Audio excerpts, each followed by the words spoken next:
Single by choices, very lonely, not focused, dating market broken. Truth be spoken, marriage, divorce, single moms coping, high value mindset, yeah we chosen. Yeah. Look, bro men talking like they kings now. Social media selling fake crowns. Everybody want love but don't build. Everybody want peace but don't heal. Single moms tired, dad's missing. High value men keep their vision. No simping, no lying, no pretending. We talk real life, no filters, no bending. Single by choice, marriage ain't dead, it's misused. Divorce courts breaking families loose. Dating apps turn love to a game. Swipe left pain, swipe right shame. Men gotta lead, women gotta choose. Accountability, something we don't refuse. We don't hate, nah, we educate. Truth hurts, but it's still first place. Rest in peace to the godfather of truth. The message still lives. Single by choices, very bitter, big man. Truth over lies, real talk we have. SBC Nation, stand up, no cap. Gavin next, Mr. Walker, facts on facts. Single by choices, single by choices. If you ready for the truth, you in the right voice.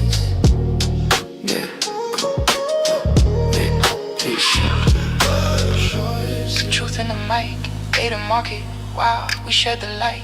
SBC Nation, real talk only. Gavin next, Mr. Walker, never lonely. Single by choices,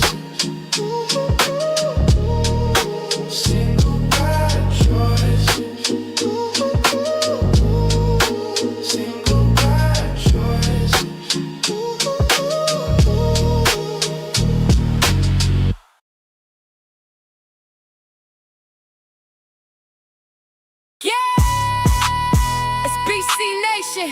Single by choices, Gavin next, Mr. Walker. Two married family men, leading by example. Car before the horse productions, truth over lies. Let's talk about it.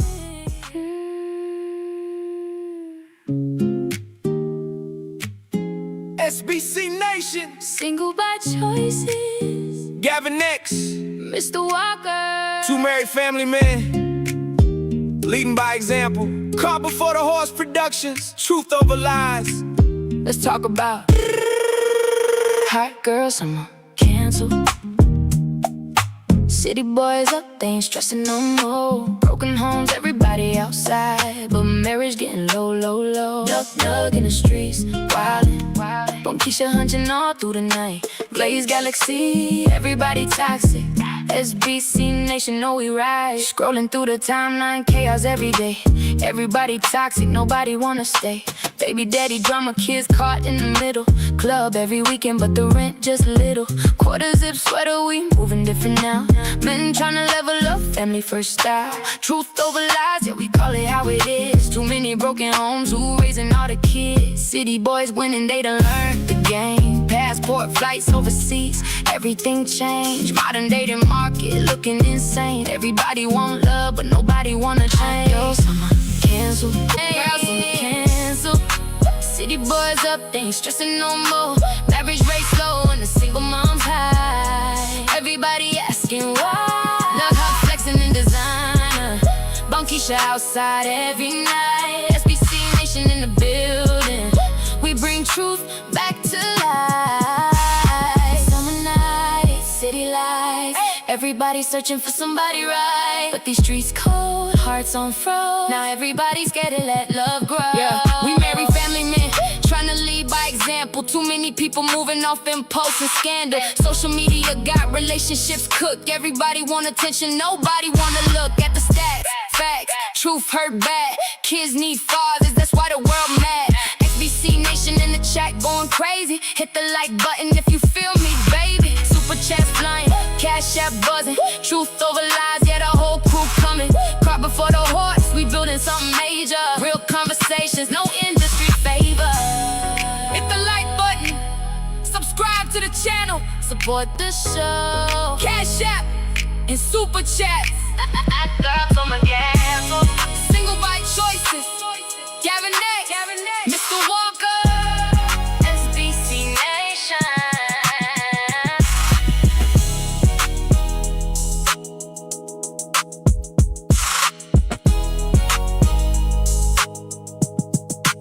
SBC Nation.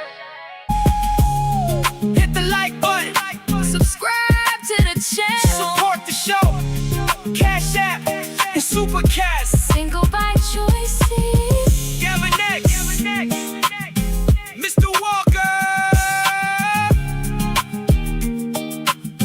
SBC Nation.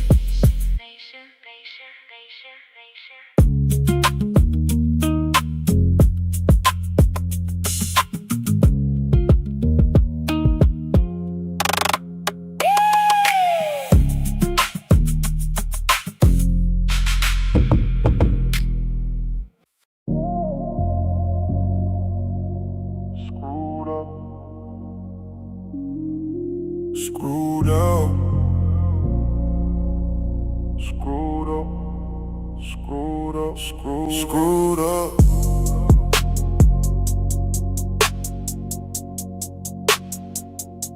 Screwed up.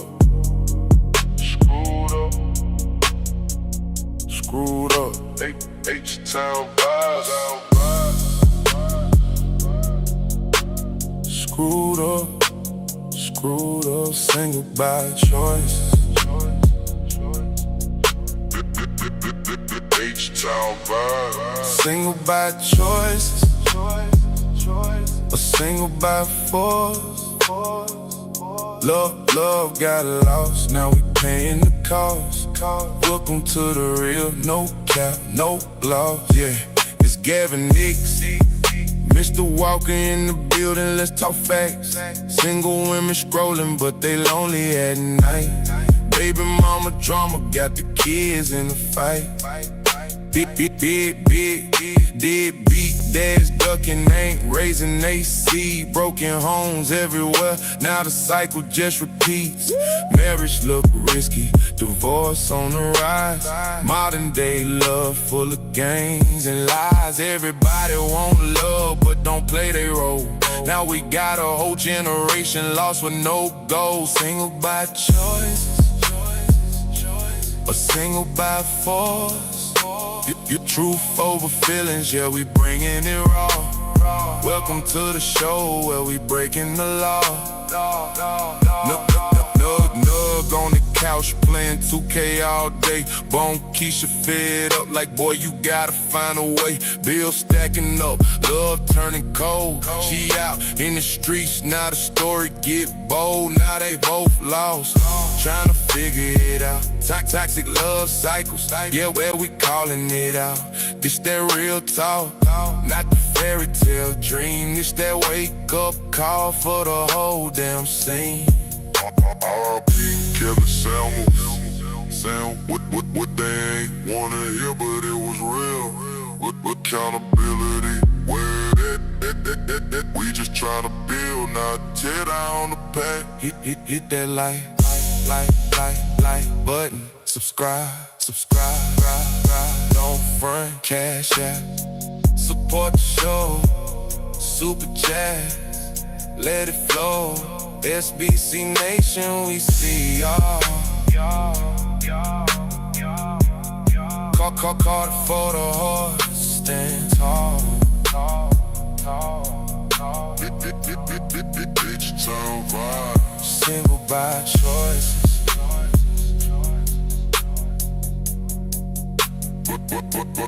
Consequences. Welcome to the truth.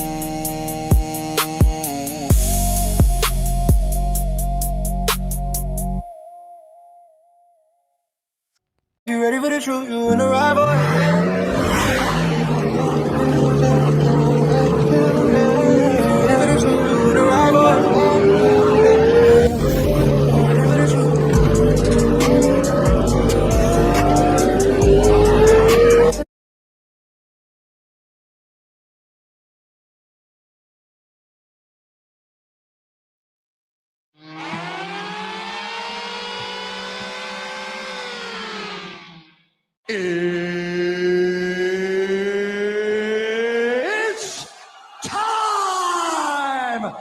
Let's get it on. Welcome, welcome, welcome. Live, Single by Choices, brought to you by Car before the horse production. We live. Welcome to Car before the horse production. It's Thursday night, Mr. Walker. How you feeling, brother? Yes, sir. I am feeling freaking tastic per usual. Good evening, ladies and gentlemen, El Nug Nugs and Le Bonquishas. Welcome to Cart Before the Horse, Single by Choices, in affiliation with the Bougie Negro Podcast, and also, as all you Negroes know, in association with Ain't No Fun Once the Rabbits Got the Gun Entertainment. What's going on with you this fine Single by Choices Thursday? I got beans and bologna. Yeah. Welcome in, SBC Nation. Make sure you guys are hitting the like button, hit the subscribe button as you come into the room. Yes, sir. We are streaming vertically and horizontally. No matter how you are viewing this show, come all this fine May 15th, 2026. As you can see, Gavin, X, and I are very much still in this mix, reporting live to you jive chickens from this wonky, ever-changing, dating, mating, and rage baiting market, my baby. Right. Yeah! Boom, shakalaka! So we in the house tonight on this Thursday night here in May, as y'all heading towards hot girl summer, and it's getting crazy out. So y'all see the thumbnail. We're going to be talking about the self-destruction of modern hyenas. It's getting hard to watch. We shall not let this moment pass. You shall not pass. When the good doctor came up here, made her first appearance, everybody, y'all, championed her. The modern woman championed her. Now we're going into hot girl summer, and the whole charade, the whole facade is falling apart. I mean, seriously. So we got a lot to talk about tonight. We definitely going to touch on some of this Cheyenne Bryant stuff and a lot more madness.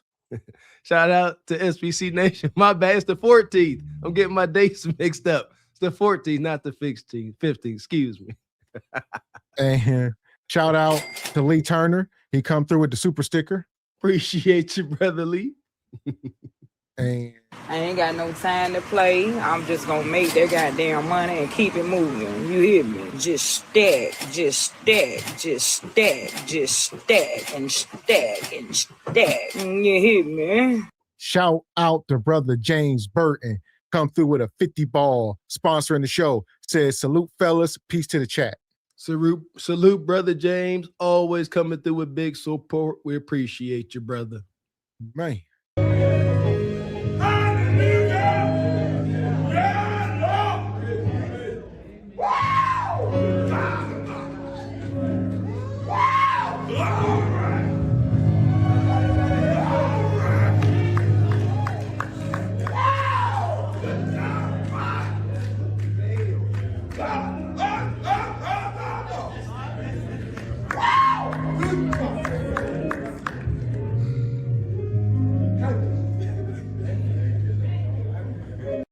We appreciate you, brother James Burton. Thank you, sir. And Frederick Howard dropped the Single by Choices gifted membership. Appreciate you, brother Frederick. Appreciate that, brother.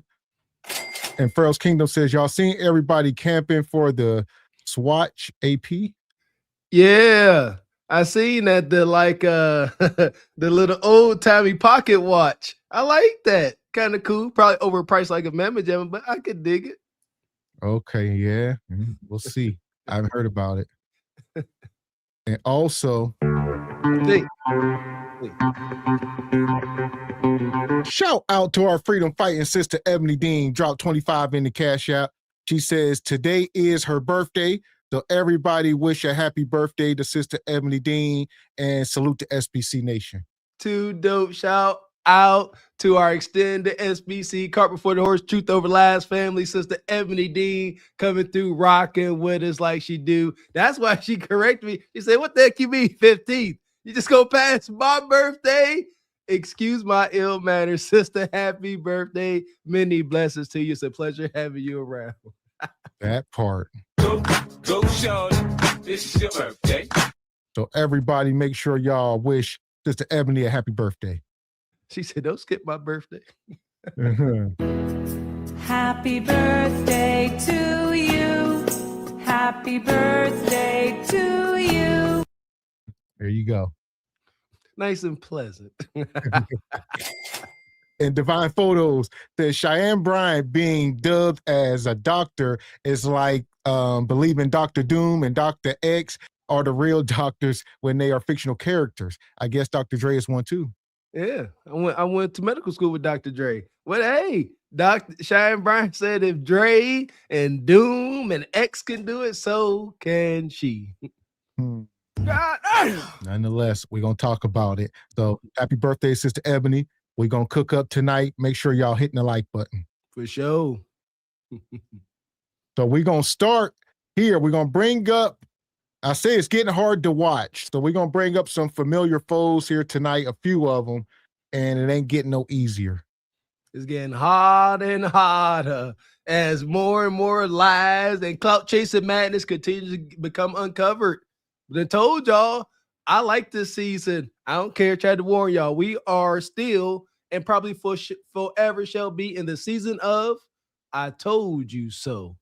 So we're going to start here with her, the neurodivergent bae. So we know she's 34 and childless, and she keep coming up here baiting y'all. Tucked away, bae. There might be something here. I'm kind of a fan. Picture a scenario. I'm at Lidl. I need to pick up a certain medication. So, I'm walking down to the medication aisle. I'm about to grab said medication to help me with said physical ailment because clearly I'm having a great day. When I see a shadow loom over me, I look over. There's a guy standing there, the nervous smile. And I feel that feeling in the pit of my stomach. Well, I feel two feelings in the pit of my stomach. But one of them is, oh no, he's going to try to talk to me. He pays me a compliment, asks for my phone number, and I give the only rational response. Sorry, I don't give out my number to strangers. It's a terrible feeling because I know that they are going to be disappointed. But I realized we are both trapped in this awkward moment, aren't we? He's put himself out there. Now he's vulnerable to rejection. I was just trying to buy my groceries, and now I'm forced to respond with really no good options. Neither of us can escape the moment. It has to play itself out. What's up? Welcome to Man. And she up in this store looking homely as ever. Got on hoop shorts and a t-shirt. Look like you don't shave your cootie-cotta. I digress. Some guy walk up to her trying to get your number. You say, look, I don't give my number to strangers. I guess. Here we are. No, there is no I guess. I don't give my numbers to strangers, says the woman that saw a ninja she wasn't even remotely attracted to. That's what it was. Everybody's a stranger until you get to meet them. And how do you get to meet them? You share contact information. You get their IG. I guess that's weak as hell. Don't get nobody's IG. I don't know. It's modern days. Maybe you need that just for research purposes. This ain't it. Come on. If you are a single man, especially a woman, you single and you desire a man like she really do, every time you step outside, going to Wally World, freaking Rite Aid, Eckert's, that's still a thing. That is a chance to find a guy. And this guy walked up to you while you're getting your bubbly stomach medicine. You got the bubble guts. And he said, hey, you beautiful. And you like, nah, nope, I'm not. Can escape the moment. Honestly, I think the cold approach creates a trap for both people. Not because men are wrong for approaching and not because women are wrong for saying no, but because once it's initiated, both people are stuck in this uncomfortable dynamic. From his perspective, because I think a lot of men feel resentful about this whole thing, they're probably thinking, she doesn't know anything about me. She's just rejected me based on my looks. And you know what? They're right. Because when a guy approaches me in the wild, and by the wild, I mean Kroger, Target, Shell, I don't know anything about him. I literally know nothing about him other than he shops at Kroger, and that's it. I don't know if he's kind or if he's emotionally stable or if we have anything in common. All I know is that he finds me physically attractive. And here's the thing. And well, the world has always been like this. So men understand that when you're out in the world. I mean, if you're going to be bold enough to be, hey, let me get your number, you better be him. So men have always been the burden of a man to present your best self or else rejection. We have to deal with rejection. Women don't. They can't even handle it. That's why they don't shoot their shots and all of that. So just take it in stride. That's it. Good point, Mr. X. Don't let this deter you.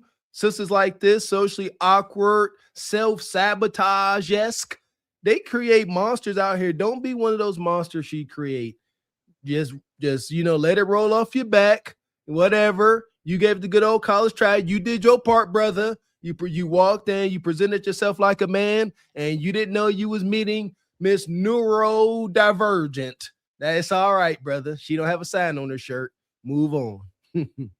Physically attractive. And here's the thing, approaching a complete stranger in public takes a special kind of confidence that I do not have. To just walk up to someone and pretty much say, hi, I'm attracted to you, with no context, no safety net, no mutual friends. That's really bold. I follow Coach Anwar, and he always says, men in the wild are wild. And that's not all guys. That's definitely not all guys. Though I will say the most common approach that I get in Atlanta is, hey, shawty, what's your name is? That's just not the type that I'm into personally. But, if he doesn't approach, then he's told he's being passive, that he's not trying hard enough. And if he does approach, he risks rejection based on nothing but his appearance. He can't really win either. When you approach a complete stranger in public, all they really have to go on is your looks. I mean, I'm sure it has to feel like insulting. Hell! No, listen. Her problem is, like she said, she's in Atlanta, and she really don't like black guys. Damn sure not black hood guys or hip hop guys or whatever you want to call them. She ain't into that. So she into a black guy that likes anime and comics and video games and all the stuff she likes.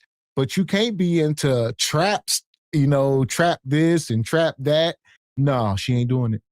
And there you guys going to touch on that common interest, the greatest icebreaker of all time. That I would imagine this is common knowledge. Some of y'all might need to break out y'all Kindle Fire notepad.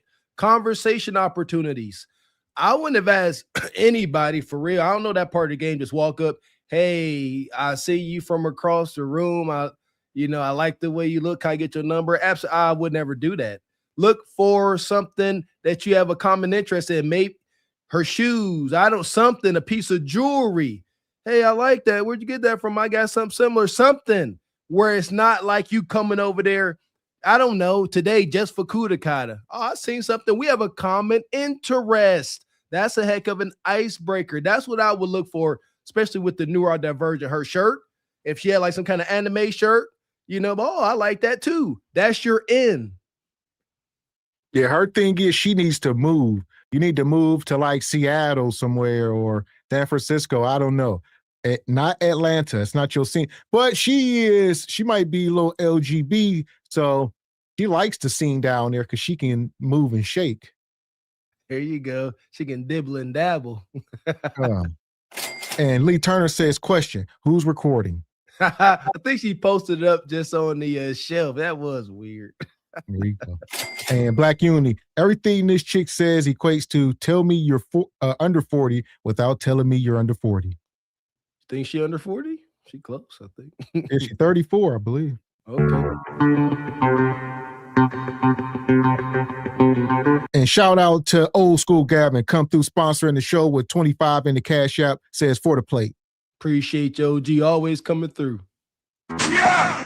Boom, shakalaka! like insulting to experience a rejection that's based off of that. The cold approach is actually wildly unsuccessful. For men that are new at it, their success rate, I think I read, was like 5%, if that. And they said for more skilled men, it was like somewhere like 10 to 15%, which is still nothing. That's a lot of rejection, which would, I don't know. I think that would really kill my self-esteem. Now, from my perspective, from the woman's perspective, when I feel like a man is about to approach me, it's like I can hear the Jaws theme song playing in my head. And meanwhile, I'm thinking, he doesn't know anything about me. He's just approaching me based on my looks. It's kind of like the same resentment, just flipped. And I'm not saying that I don't like to be found physically attractive. I mean, and let's talk about it. Like, she broke the numbers down. So, man, when you out there shooting your shot, it's not no 100%. It's more, especially for average men. A lot of people thinking a lot of times about these rappers and people we see on the internet. We're talking about average, everyday people. When you are just cold approaching, walking up on women, you talking about 5 to 10%. So you might get 1 out of 10 or 1 out of 20. That's the stats. 1 out of 10 for average guys, 1 out of 20 if you might be down bad. So know that. Don't just holler at 2 women and be devastated. You got to keep shooting. There you go. Build up that armor. That pain of rejection shall mold you like Bane in that pit. It is what a TI is. At the same time, I would urge you to curb that pain and agony by finding a common interest. Very simple. So anything. Like I said, she and the girl looking at daggone water. Oh, I like Deer Park too. Something. Don't be corny with it. You know what I'm saying? Find yourself in position to help. You know what I mean? Especially you a taller brother. Where'd your Honda wind up? He done abandoned us. You a taller brother, got to help a sister get something off the shelf. That's too easy. Come on. And if you're a shorter brother, maybe she needs something down low. I don't like to be found physically attractive. I mean, I find it as flattering as the next person, man or woman. But when it comes to me being approached romantically, I think I want someone to approach me because they actually like me. And you can't like me if you don't know me. It's different if they've seen me interact with people, or they know my sense of humor, or because they can actually picture themselves in a relationship with me, not just because I stood looking at Pepto-Bismol for too long. Because what happens when a stranger approaches me is I'm like, I don't know this person. They could be anyone. Stranger danger kicks in hard. I start thinking, you're not about to hack me up in the back of your Toyota Tacoma. And I know you're probably thinking, how dare you be picky, you lonely bitch? And all I can say is, I don't know what to tell you. It just doesn't work for me. I've tried talking to guys that I've met in grocery stores, and I did not like it. But here is my trap as the woman. Once he's approached, I have to respond. And I have really no good options. If I say yes and give him my number just to be polite, I'm leading him on. If I say no, I'm the bitch who rejected him based on his appearance. And if I'm honest and say I don't feel comfortable giving my number to strangers, kind of still look like a bitch. I feel like I'm chained to giving like this canned response, even if I'm not comfortable. I used to lie and just say, I have a boyfriend. And I was a terrible liar. There were a couple times where I was called out, where I would say, oh, I have a boyfriend. And the guy would be like, you lying? And I'd be like, yes, I do. His name is Oscar Mayer. It's honestly just a terrible situation. Oh my God. Listen. It could all be so simple. Man, you making this hard, sister.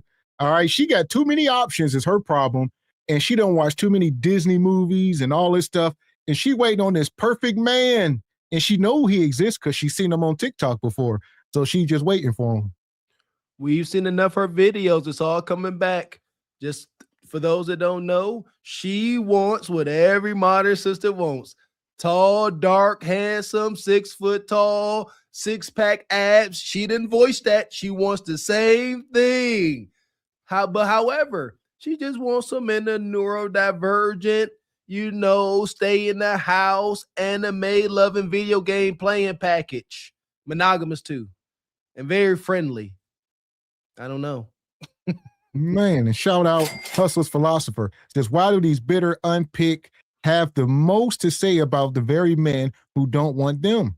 He says she's in the back of the Tacoma was oldie specific. It's oddly specific, yeah.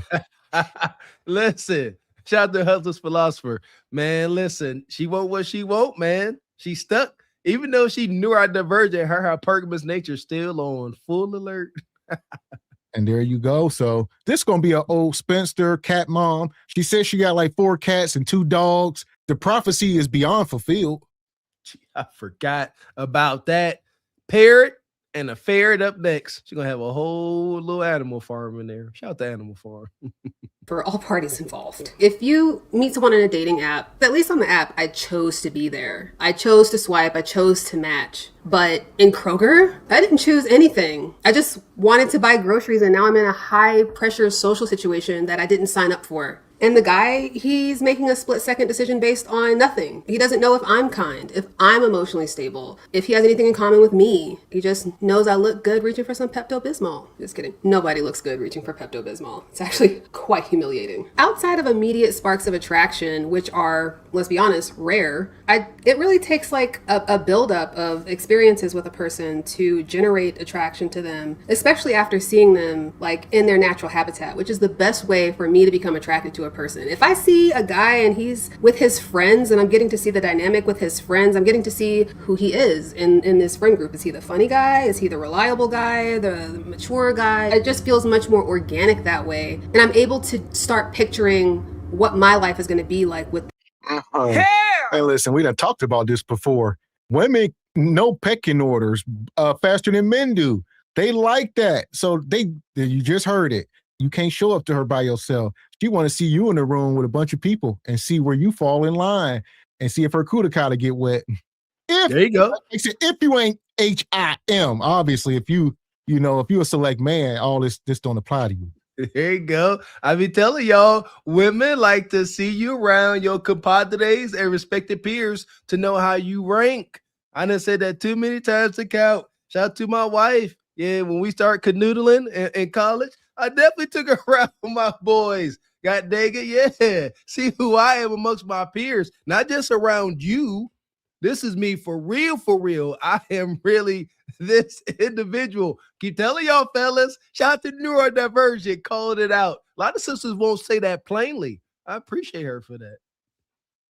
Start picturing what my life is going to be like with this guy in it. Is he going to make me laugh? I need to have something to go off of, and I can't just be giving my number out to anybody. It could be a weirdo or a creep. The last time that I became organically attracted to somebody where I wasn't looking for it, like I wasn't trying. That is like the best, most ideal way for attraction to happen for me. And that's the hard part with kind of how people meet today, right? You go on a date with somebody from an app and it's like an interview. You got your list of questions here that you're going to ask them. You're like, okay, so what do you do? Oh, okay, that's cool. What was your last relationship? Oh, okay. You got any pets? Obviously, this is not very romantic. And obviously, this person is going to come with their freaking mask on. You're not even going to see the real version of them until like 4 dates in. And then by then, you kind of start feeling that feeling of like sunken cost. Oh, I've already like been talking to this guy for 2 months. His personality changed a little bit. I started saying a couple of problematic things here and there. I'm sure it's fine. No, for me, seeing people in their natural habitat is the best way.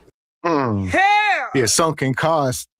That means she gonna give you some pity cuticata. You really don't want it. It's starfish. She gonna be like, man, this ninja done took me on about 20 dates. It's been 6 months. You know, he down bad. He always texting and calling and looking out for me, buying lunch. All right, I'm lonely and drunk. I'm gonna give him some cuticata tonight. You know, I think it's a little bit worse, Mr. X. She ain't even gonna blame it on lonely and drunk. She just gonna flat out tell you. She gonna say, hey, Paul. I see her with a Paul. Hey, Paul. You know, we've been doing this thing for a while, and I don't, I don't really see it going anywhere, but I'm not gonna be mean. I know what you want. I know why you're here. So I'm gonna give you a little sample, okay? But after that, let's just take a break, if you will, okay? I'll give you a little taste. Man. And Black Uni says the worst thing for her romantically is that a man gets to know her. She needs to reincarnated personality. God dang, Black Unity, perhaps, brother. God. And Dark Star, been a member 15 months, says, hey, SBC, it's been a long time. I'm happy to be back. My goodness, you ain't like, shout out to the sister Dark Star. Good to see you, sister. Appreciate you, sister. Here we go. to meet someone. I need repeated interactions, shared experiences, group settings where I can observe them without any pressure, without them knowing that they're even being observed. The one-on-one interactions in these high pressure situations are just like, they just feel so fake, very disingenuous. I have to make sure I say disingenuous. I said disingenuine in one of my previous videos, and somebody definitely called me out on it. So if you saw my most recent video, which was I'm incompatible with my own type, I told the story about the CrossFit guy, but that's how the CrossFit guy worked. The CrossFit guy was one of my neighbors, and I just kind of saw him like regularly over time. And also when I used to see him, like it was random, it was never planned, and I was always dressed like a bum in my Crocs, sweatpants, and oversized hoodies. So when he told me that he was interested in me, I was shocked. I was like, me? And it made me like him more because I felt like he liked me for me because of the environment that we met in and because of how I presented myself every time he saw me in my That's not true. If y'all lived in the same building, he done saw you before outside of that. He done seen you walk out before and maybe some workout leggings going to the gym. He done caught a glimpse. So he know what he like. All right, don't get it twisted. And it's unfortunate, you know, God has a godly sense of humor, put it that way. She most likely dragging a twagger. I don't think we've seen the whole cam, but neurodivergent, socially awkward as the day is long, dry as cotton, and probably got a little twagger, probably a little freak monster deep down inside. A waste of potential sexuality. every time he saw me in my rawest form and still was interested, still said yes. Temporarily, I told you, if you saw that video, you'll know what happened with him. But the reality is that once again, just might play into the fact that that's why I'm alone, right? Because people do meet through cold approaches sometimes, even if it's on a dating app. It's the one-on-one dynamic that doesn't work for me. I'm gonna be honest, if a guy is like very attractive and my body is attracted to him immediately, I'll make an exception. I'll be like, oh, I don't know anything about you, but definitely willing to get to know those biceps. Man. Huh. The data is undefeated. We always say it. So, man, don't take it personal. Use it as motivation or not. You know, she say, look, if the little man in the boat get the tingling off the radar, just knocking, then I might give you a pass. So it is what it is, gentlemen. It's undeniable. You can't fight it. Where the good brother Q? This is human nature. Yeah, my voice coming back. I'm about to be on 10, baby. Yes, we keep telling y'all. Shout out to a media man. Men, use that damn Y chromosome and pay attention. Get yourself in the gym. That is where your salvation lies. It ain't just all physical. You build up your confidence. You challenge yourself. You break through mental hurdles and mental walls. It's a beautiful thing. And the neurodivergent who really can't lie. She really got there to lie. She said it. She said, if I see you and you cold approach her, you smelling like something, looking all good. She like, shit. What you doing tonight?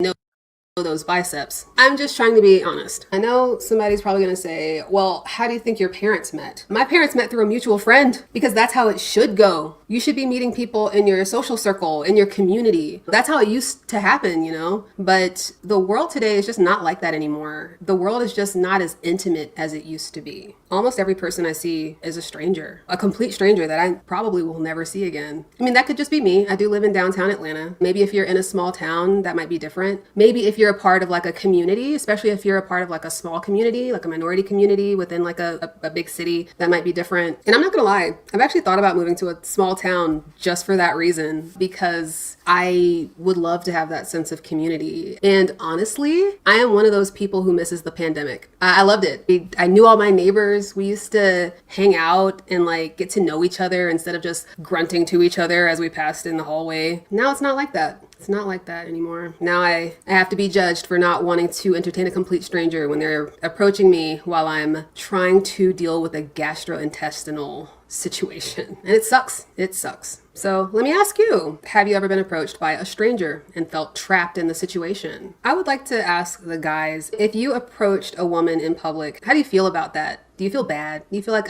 I think she's cute, so I'm going to have to ask her for her number, and she's probably going to say no, but I'm going to ask her anyway because I may never see her again, and this might be my one true love. Is it like that? Do you feel resentful towards the woman? And if you're a woman, how do you feel about being approached? Is it flattering? Is it one of those things where it's like, I don't care, a million guys could approach me and it doesn't matter if I don't like them? I feel guilty. I feel really guilty anytime a guy approaches me. Half the time I go to the store dressed like a potato because I don't want to be approached, because I don't want to be put in a scenario where somebody is like trying to talk to me. I'm wearing like sweatpants, I'm wearing a hoodie, the hoodie's over my head, I'm wearing my potato Crocs, and I'm not making eye contact with anybody, and I'm trying to get in there and get out. But I think I have a bit more social anxiety, I think, than the average person. So I think for me, that's a very anxiety inducing scenario. I just don't want to have to deal with it or be in it. But anyway, how do you feel about the cold approach? How do you feel about how people meet each other and connect nowadays? Man, go buy a dog. Another one, your third one. This sister down bad. All right, she's stuck in her own head. And or the rose, I'm sure, go look into her toy drawer. It's powerful. Oh, that drawer is diabolical. Oh, the gadgets and gadgets, the gigawatts, the power converters, and that mother sucker there. And you know what? Hey, shout out, look, spice up the bedroom. But she in the bedroom by herself. Get a little sad, a little pathetic, you know what I mean? Especially in the cold of winter.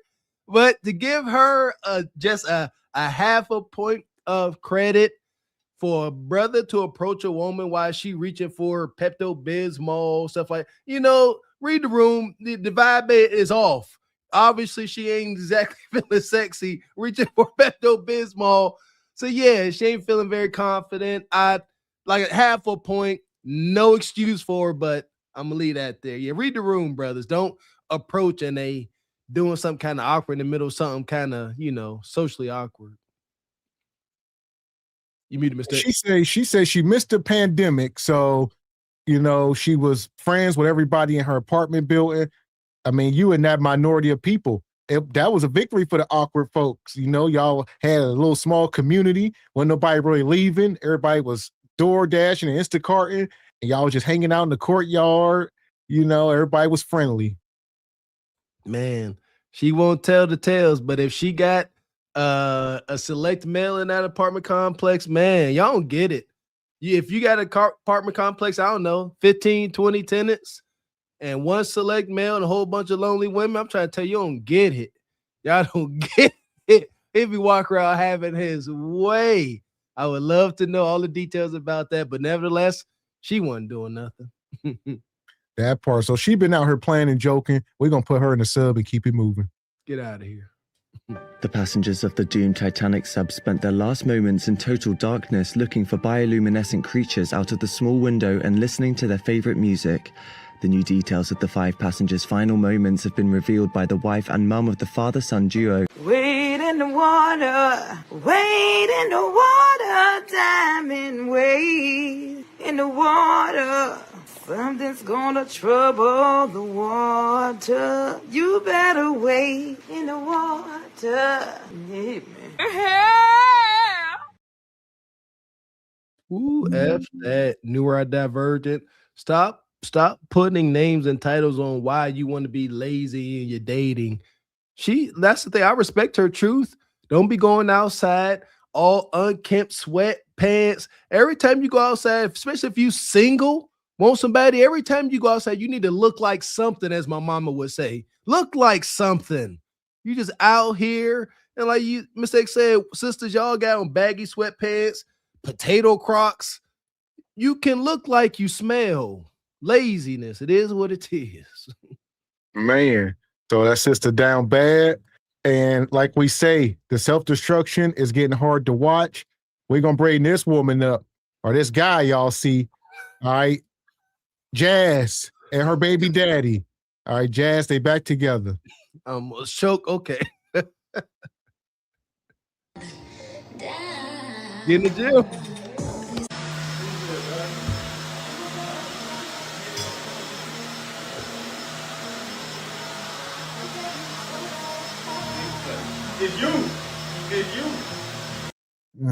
Hell! This is Jazz and her baby daddy. All right. Only one of the kids is his, but he plays stepdaddy to all the kids. He in there vacuuming. I'm not sure if this the one that got his finger blew off or what. Shout out to Jazz. Jazz out here slanging that Kuda to get her desired outcome. He got that ninja vacuuming on camera. She like, if you want this big Jazz midnight surprise, grab that vacuum and let me record you. You like, shoot, man, that's all right. I'm about to be up in this. Man. And Millennial Investor says she weird as fitting up. The last sister. She lucky a ninja trying to holler at her with her staking. You know what? Salute to the SBC crew on my way to Colombia. Salute. Okay, Millennial, on your way to Colombia. I see your passport, brother. Do your thing. Be safe. Be victorious. Yeah! Boom, shakalaka!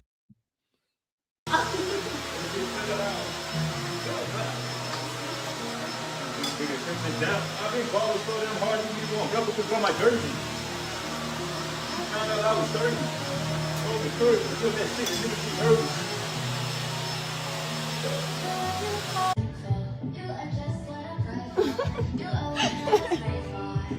Forgot we was beefing for a moment.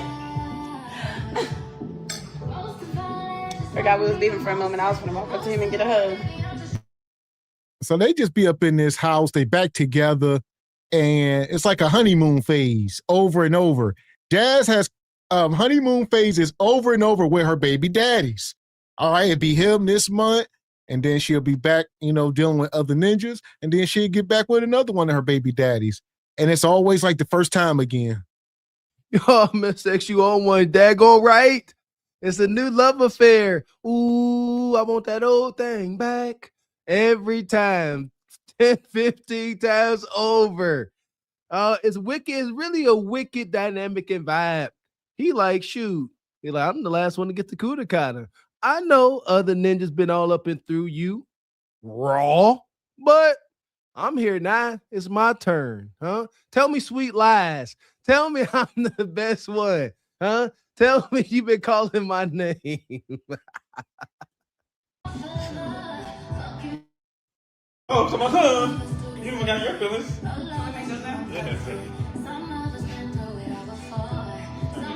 Listen, she claims that her and this dude be doing fans only. So she has a fans only, and she this is the one baby daddy that she like to do content with. So that's all they do is hunch and, good vibes, I guess. I don't agree with none of this dynamic, but here you go, man. The consolation prize. You go out there, he ain't blowed out, he in some kind of shape. He's skinny. and he hunching her wild. And she's smitten by it. For that reason only. You hear they beefing, but he also laying down the beef. She like, I can't let you go. Gotta keep you near. You the only thing that satiate this wild man in the boat. Men, present the world with your best self and your best meat. Get you consolation prize. You just have your little thought bot on the side. Indefinitely.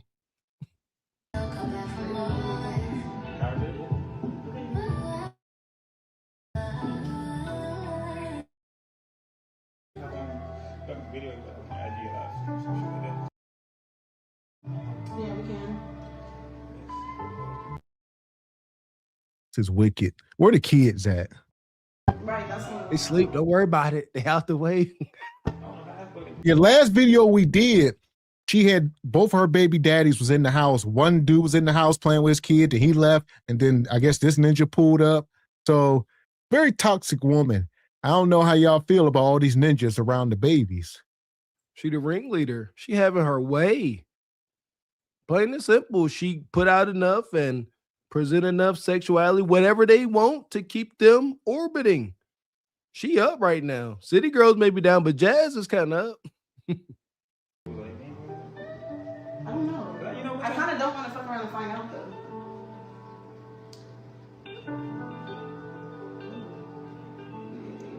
Yeah, it's a toxic love story at best. After they hunch, all these pleasantries and cutesy bullish goes right away. We got the move-in date for the 4th, so we came down here on the 3rd. We stayed the night in a hotel. Hold on. This is what happened. We got the move-in date for the 4th, so we came down here on the 3rd. We stayed the night in a hotel, and we were supposed to move in on the 4th.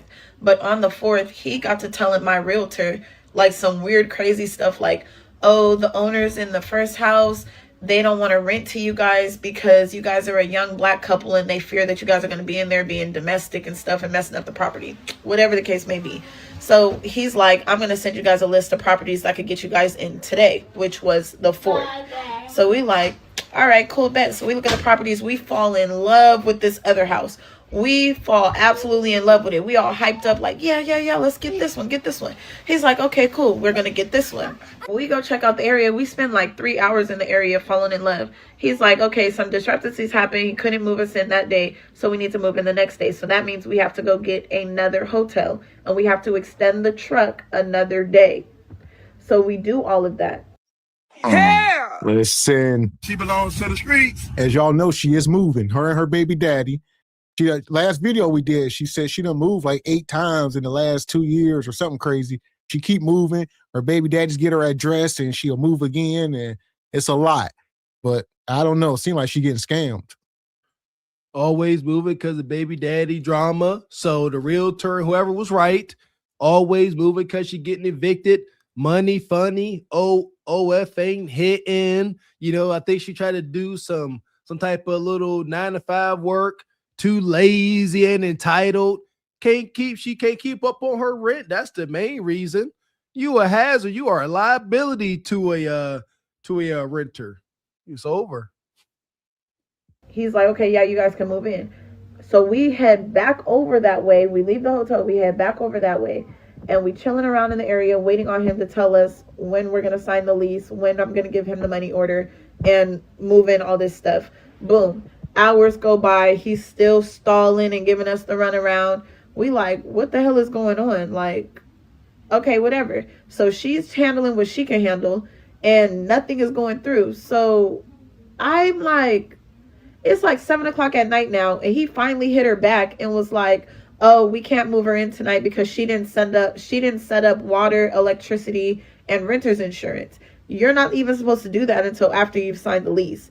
But whatever, you want me to do it right now, I can do it right now. Obviously, it's 7 o'clock at night, so I can't set up water. But I did set up the electricity and I set up the renter's insurance and I sent it to her. So she sent it to him. He sent her a lease. So now we're forced to spend money on another hotel. So we stay the night at the hotel. We wake up in the morning still excited but a little bit anxious because everything had been going wrong. So we like, okay, we shouldn't have no more discrepancies. All of our I's are dotted. All of our T's are crossed. We should not have no more problems. We should just be able to move in today. Smooth sailing. She agrees. She's like, yeah, we shouldn't have no problems. She gets the lease. She signs it. We're headed over that way to go see the property and get the keys and give the money order. When we get over there, he's like, oh, I'm going to call you back. Like, he just keeps saying he's going to call us back. So we're just sitting there in a freaking parking lot for hours. Just waiting and waiting and waiting and waiting. Hell! This is wild. And the thing is, these folks cannot buy a house for whatever reason. A lot of them don't want to do it. They see renting as a flex. Oh, I ain't buying no house, so I'll be stuck with the repairs. The dumbest reasons people will come up with. Makes no sense to me. And they will spend $3,000-$4,000 a month on rent. And granted, some of them don't got the credit. Right, they don't got a job, so they can't just go into the bank and get a loan. It's a lot there. So all they can do is rent at high prices because those reasons. And she talked about this guy here, Richard Garcia. She posted him on her page. She done posted all this stuff, but yeah, I guess he from at Remax. He the real estate guy that's been screwing her over. This ain't gonna help you when you are a needy renter. You sit here posting realtors. My goodness, you got no leverage, no power. You just causing more ruckus for yourself. And it's unfortunate. Probably got her pegged. She is that. She is the stereotype. You look like you and your man look like domestic violence. When you jumped up out that U-Haul, smelling like Zaza, regret, and a night of wild poverty and trauma hunching, they could smell it on you. They say, you know what? Done been here. looking at your chest tattoos, back to the annoying saying. It's annoying now. Present the world with your best self. You have to, especially if you black, it is what it is. People going to prejudge you, and you got to do things to work against it. She just fits the stereotype wholeheartedly. And shout out to little Uncle Tom, I think that is, says he know he kissing everyone at the party, right? Yeah, kissing, man. Ooh, he kissing a lot of stuff. Yeah, do they know they kissing him? That's what he's saying. And he come back, says, humor me. What's special about used Kudakata? She probably a hunch monster. I'm pretty sure ain't nothing boring about her late night escapades. That's all she got. There you go. So, yeah, you got to ask Nug Nug that one. I'm sure he'll tell you. You got answers. Waiting. Something tells me, Jazz, call the number that's listed for the property. I call that number that's listed for the property. These motherfuckers don't know nothing that I'm talking about. They're like, no, like, we didn't show the property to anybody. I only have 2 applicants on this property and you're not one of them.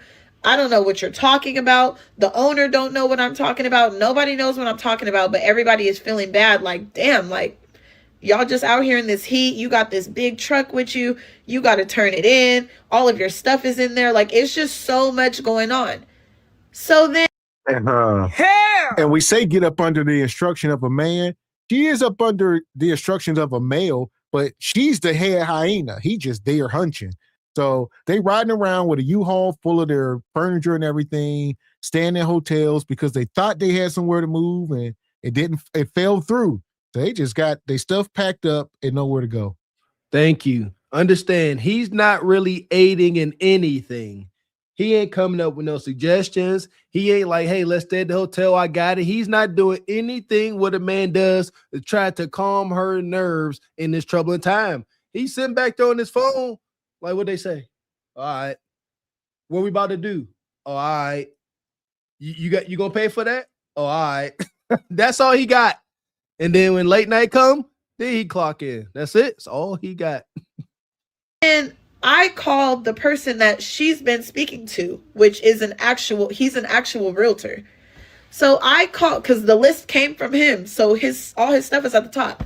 So I call him and he gets to laughing, talking about yeah, I don't know what you're talking about. I don't even know your realtor. I never spoke to your realtor. I don't have any dealings with this property. You need to be speaking to the person. You need to be speaking to the other realtor, which is the one that I called from the number on the actual site.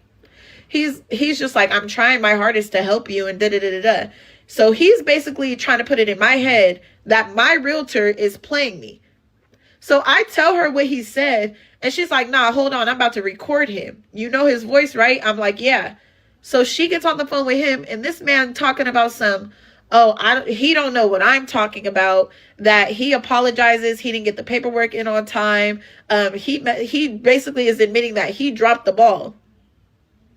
But I thought that you didn't know her. I thought you don't know what I'm talking about.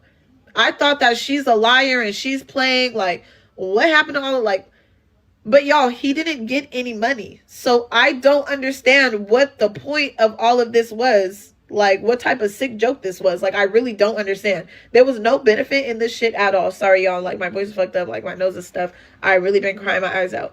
Now, the people feel so bad, but there are still 2 other applicants on it. So we might not get it. So because there's 2 other applicants on it, I'm now going against those other 2 applicants. So although they feel bad, they're just willing to let me put my application in as well. Like, they're not just going to give me the property. And also, again, it's not going to be available until next week. So now we're going to have to spend more money on a hotel.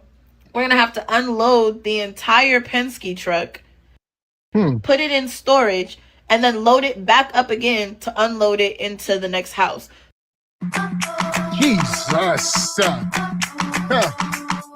Ladies and gentlemen, the title of the show, The Self-Destruction of the Modern Hyena, is getting hard to watch because y'all don't want to give up under the instruction, or y'all wait too late to even attempt. You can't be sitting here at 30 years old with 4 or 5 kids by 4 or 5 men and got this little nug in the house hunching, He got no solutions, all meat. You in trouble. One thing I let my kids know, some mistakes are not allowed to happen. You know, some things, oh, you accidentally left this a little something at home. Okay. But instances like this, you can't get your rental. Now you got to empty out a household worth of U-Haul madness, pay for all this is money. And now you got to put it here, then get more hotel. They don't have these funds. They're non-existent. If anything, understand they're about to spend their security deposit. If they got that's about to get spent on this. So now, and they realize they're like, this is a security deposit for the storage, for another U-Haul, for more hotel rooms. And they're like, how are we gonna get the money when the time comes for the security deposit now? We have figured that out as we go. OF, here they come. Yeah. So they already on OF and all of that. If push come to shove, she gonna hand Nug Nug a damn Pooh Icy mask and tell him to go get it how he know how. And Nug Nug gonna go out there and then y'all in trouble. All right, Nug Nug gonna get that bread. She gonna put that wop on him. She gonna tell him like the wife in John Q, do something, John. So we were really trying to get this shit. We were trying to get moved into somewhere tomorrow. And the house that she sent, it is really nice. It's just not a house that I would go for. It's not as beautiful as the house that I wanted. But, of course I would choose that over my kids being homeless. Like, I'm not going to be like, oh, I don't like the aesthetic of the house, so I'm just going to let my kids be homeless. Like, no, I'm not even thinking like that. It's just I can't imagine spending $8,000 on a house that I don't even want to be in. So that's our dilemma right now. We're sitting here trying to figure out what the next move is. Like, are we going to move into the house that is available for us to move into tomorrow? Or are we going to thug it out and wait a week and move into the house that we really want? That's where we're stuck at right now. But my thing is, I could have stayed at my last house until it was time to move into this house. I done left that house and came all the way out here with spent money on hotels. Like, it's so much, it's thousands gone for no reason. And now I'm still gonna have to spend thousands more until next week if we decide to get that. Like, no. Thousands. He's going down. I don't give a fuck. And there you go. Hell! And the thing is, this woman ain't broke. So she makes a lot of money up here on the internet doing content. She ain't like a lot of these struggle moms that we do. They vary. Like a lot of them, like the woman in her grandma's house, she down extremely bad. Jazz is like in the middle. She ain't no Peach McIntyre, but she does decent online. That's why, and she got a lot of brand deals and all that stuff. So, but the thing is, she talking about $8,000. That's first month, last month, security deposit. So the rent be at least $3,000 a month, where she trying to get 5-6 bedroom houses down in Texas, which you still get a bang for your buck, but the kind of properties y'all be seeing how she be living, all right, she be in some nice properties. That's how she moved. And she can't afford to maintain it. Shout out to the folks that make that terrible mistake. You may be able to initially acquire this house. You may be able to initially acquire that Range Rover Escalade, but can you maintain it? The rent, whatever comes along with it, and the answer is no. That's why she'd have moved over 8 times in a year or so, couple years. Most wicked of works. There ain't no way around that. Poor planning. Like Mistake said, she got some funds, but just gross mismanagement. Get you a 3-bedroom. That's it. One for you and Nug Nug, one for the girls, one for the boys. Figure it out. Until then, we're going to put her in the sub. There you go. There's a hole. The passengers of the doomed Titanic sub spent their last moments in total darkness looking for bioluminescent creatures out of the small window and listening to their favorite music. The new details of the 5 passengers' final moments have been revealed by the wife and mum of the father-son duo. Wade in the water, diamond, wade in the water. Something's gonna trouble the water. You better wade in the water. Yeah, man. Yeah, listen here, Jazz kind of slightly having her way, and the realtor hating on her. But when Jazz hit that wall, I ain't wishing it's just kind of inevitable. When she hit that wall and folks get tired of seeing her clapped out cheeks online, that's going to be a heck of a fall from grace. She a little arrogant. Man. So here we go. We've been telling y'all tonight's show, we talking about the self-destruction of the modern hyena is getting hard to watch. We're going to go out here to my guy. Let the truth be told. Hit the like button. Tell us some truth.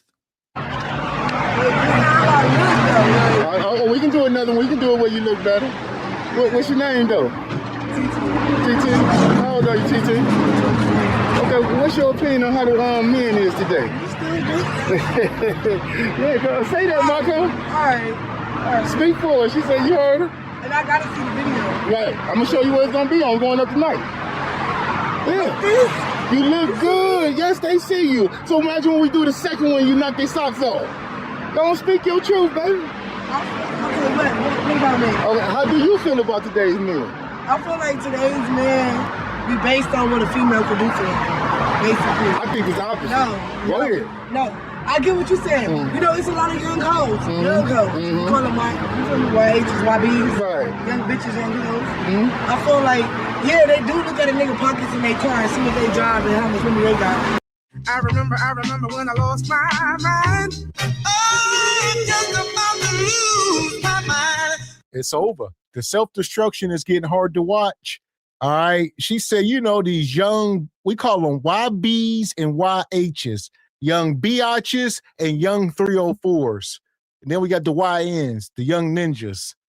What the hell? Why the hell are we naming our children acronyms and abbreviations? We ain't about to do this. Egregious acronyms and abbreviations. Nothing nice. Not YK, young kings, YQ, young queens. Y'all love saying kings and queens. I'd rather y'all do that. Go back to being royalty by default. But can we end this? Huh? Golly. And look who is perpetuating this madness. This is an OH, an old 304 up here. Oh, we call the young women young 304s. That's why would an older woman say? She said it like it's just what we do. It's what we call them. Why? Look at her. She in competition with him. This the same woman that would sit there and tell her brother, she like, oh, don't be dating them young girls. Don't know how to watch their kudakata. And you and your age group, the reason why they can't, y'all didn't teach them. Nasty, wicked madness. And shout out to little Uncle Tom says, why they all got the nasty tattoo on their chest?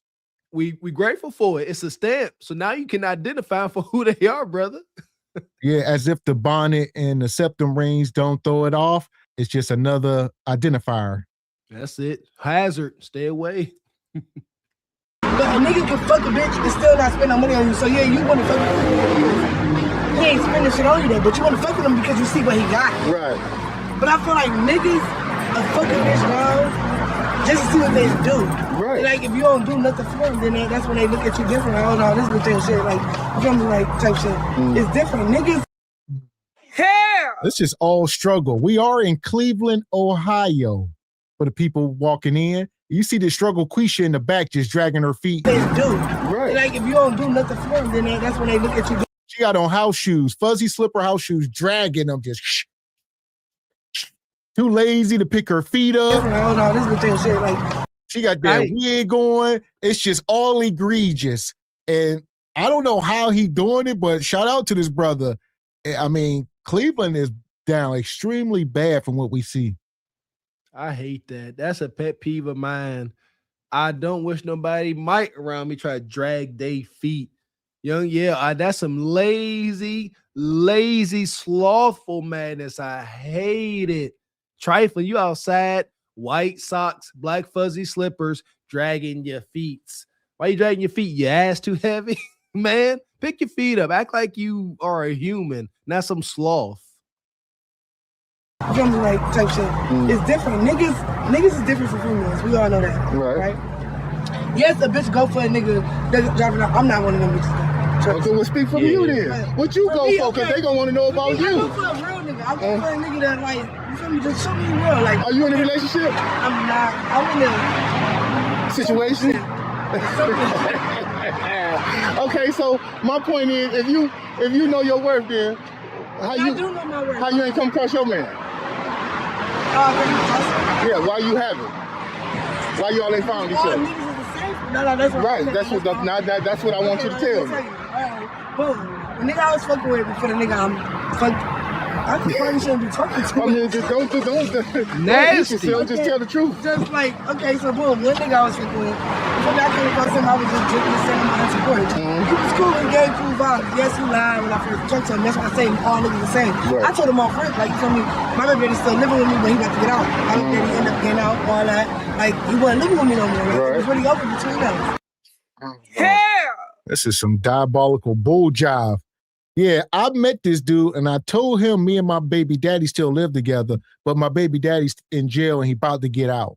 Well, y'all don't live together. And he was over there clapping your cheeks, counting down the days. Like, you say he get out next Friday? All right, I got enough time. I'm about to get all the milk up out you. So now jail babe about to come home to his most sacred orifice that you possess, all blowed out. Nug in there going overtime on them duties. This is nasty work. He still live with me, but I like you. Come on, get some of this cootie cat. I'm gonna F around with you, and we'll see what happens. Maybe you could beat my incarcerated baby daddy out. Maybe you tougher than him. We'll see. Fight for the cootie catter. But the whole time he lying about me, baby mama, he got how many kids, he got all kind of shit. Right. Then I find out, then he tell me, like, you feel me? But the whole time, this the baby mama that's living with you. So once you came to like see what I could do for you, like, how am I to pursue you in the way that you pursue me? Right. So you feel me? I just feel like all niggas is the same. And I still Hell! All the men you attract. You a whole grown woman out here. She got tattoos on her hands, her chest, them big ass eyelashes, bonnets. She's smoking a black and mild. You can't make this up. This is supposed to be a joke, but it ain't. This is she's a dude. Respectfully, I ain't no hate. No, she moves like a dude. You heard it. That's something I know dudes would say. Hey, listen, I'm feeling you. You know what I'm saying? Me and my lady, we on the outs. She kind of stayed with me. But F that, I'm feeling you. I know dudes that ran that. I ain't tell the truth, she ain't the devil. But for a woman to say that, they chilling on the porch, hood party, drinking malt liquor and drinking and smoking Black and Miles, and they sitting there talking, and they said, look, I see where this is going. This is going to some meet to meet. Let me let you know. She's like, I got a man at home. How nasty is that for a woman to say, I got a man at home? But you know, we could do something. We could F around. We could have a situationship. That's nasty. And shout out to Frederick Howard. Says Eve's children are mostly lioness spirit women. Lilith's children are Harachitang hyenas we see today. Wise to the word, but weaker. Shaking my head. There you go. They want to keep denying Lilith. She's very much real out here. Or wise to the world. Yeah. Yeah. So you got Eve, some of them, like that first woman, you know, that Divergent Bay. But this woman here, this the spirit of Lilith, like most of them are. Glorilla style. Agents of Chaos, monster makers. I have not run across one real nigga that even give off the energy I give off. Not I'm one? The type of bitch. No. I mean, no. I'm the type of bitch that you feel me. You say you need this, you say you need that. If you ain't got it to spend that day, I'm not the type of bitch that would do it. Right. But I do expect the same shit in return. You feel me? I'm taking care of the household for fun. Respect. So you feel me? I do want you to, you feel me? So how many babies you got? I got 2. Okay. And how old are you? 26. Okay, all right. So when I say household for 5, it's me, my mama, my 2 kids, and my sister. Right. And I'm gonna do for, I can't do not for my one kids, man. not for my sister. Right. But if I tell you I need you and you can't reciprocate the energy I give you, then I'm cool. I owe you. Reciprocate. I'm all about that. Right. I remember when I lost my mind. It's too much here. So she says she's taking care of a household of 5. He said, how many kids you got? I got 2, but my mama and my sister live with me. So you taking care of them too? Your mama smoking something? And she only 26. I thought she was 35 at least. You better put them damn Black and Miles down, woman. It's over. She living a hard life. She living fast, hard, and raw. She is in the midst of a gynocratic hyena den. Her baby daddy is prison bay. She currently in a situationship. It don't get no worse. Where the Nissan Altima with the scratched up hubcaps and the spare tire on all that. Y'all know the vibes. This is her. Ain't nothing here. Unfortunately, she's gonna have to take years of atonement, wind up in the church, hunching on some deacon. It is what it is. Man, and shout out to Evie. Says the governor of Glaze wants her to do the Kundra cam. Turn around. Y'all some freak monsters. I don't play about that. Yeah. Match my energy. You feel me? You like the way towards me. I'm like, that fan make towards me. Because it's too many niggas out here. Like, it's too many females out here. So you don't believe in the men no more, man? I don't believe in no niggas. I said men. I ain't say I don't believe in no niggas. Because niggas graduate. We graduate to become grown men. I still don't believe in no niggas. You don't? Okay, now what happened that made you give up your belief of a man? Every nigga they keep pulling the same bullshit. I met a nigga that lied. Yeah. You feel me? And I came off wrong about everything. Okay, now. Hell! Two things is true. She is not lying. She's telling y'all her ugly truth. All these ninjas the same in the hood, the men that she attracts. Ain't no way in hell a good, respectable man even gravitates towards women like this. So y'all have nothing in common. You don't talk to him because you intimidated and he don't want nothing to do with you. So he don't approach you. The only people that are approaching you is Nug, and that's it, and couch Negroes. No bread, no water, just meat. That's the math. It's quite scientific. There's a formula to it. Yes, indeedy. And we keep saying that. That's just more details. Good guys ain't looking. They can't see her. Come on, brothers. You out in public. So if you got a mind like me, I'm a crack baby. Maybe I'm different. I see a sister with a bonnet present like this. You start to blur out of existence for a person like me. I ain't even got a kind gesture for you as a passerby is what I'm getting at. And especially talking about romantic interest, sister, you just part of the surrounding. You in the way to a good dude. But Nug, he got his sights set on you. Now, what about the female? Because they do the same shit. Hoes is gonna be hoes. Like a hoe is different. Because we're talking about hoes and females. Right. It's two different. No, you break it down. They want to know how you feel. Here she come, boy. Hell! Yeah, did y'all 304? She said there's a difference between women and 304s. She can distinguish that. But she said men are all the same. Y'all are all dusty ninjas. There is no distinction between men. But she said, well, women, yeah, we in two groups. Fair, standard misandry, understood. But here's a question, sister. There's a difference. Dare I be bold enough to ask you, where do you fall into that equation? Are you a woman, or would you consider yourself a 304 by your actions, presentation, demeanor, characteristics? Where are we at? Huh? What was she gonna say? I'm a lady. It's a hoe that only care about what a nigga got, but that nigga ain't spending shit on you.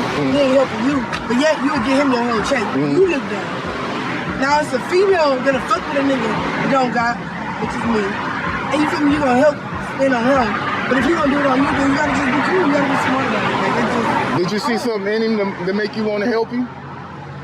I see anything in any nigga I fuck with. I ain't gonna fuck with a nigga that I can't see. And then they let you down on what you thought you saw? Always let me down. Right. Let me down. Every nigga always make me go. But the men on my channel, they gonna love you, man. So they not gonna want to let you down.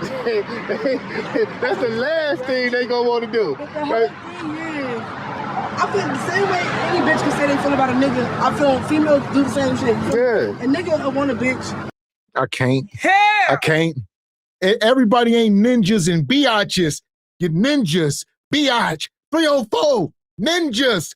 Like this is devastating because these are the women raising the children. I always say that. And then this woman here is the cream of the crop in the hood because she's still fit even after 2 kids. That 80 to 90% of the women in the hood are blowed out, compared to her. And most of the men in the hood will hunch on her. It's a fact. And she tried to throw herself in the column of a woman, a regular lady. I caught that.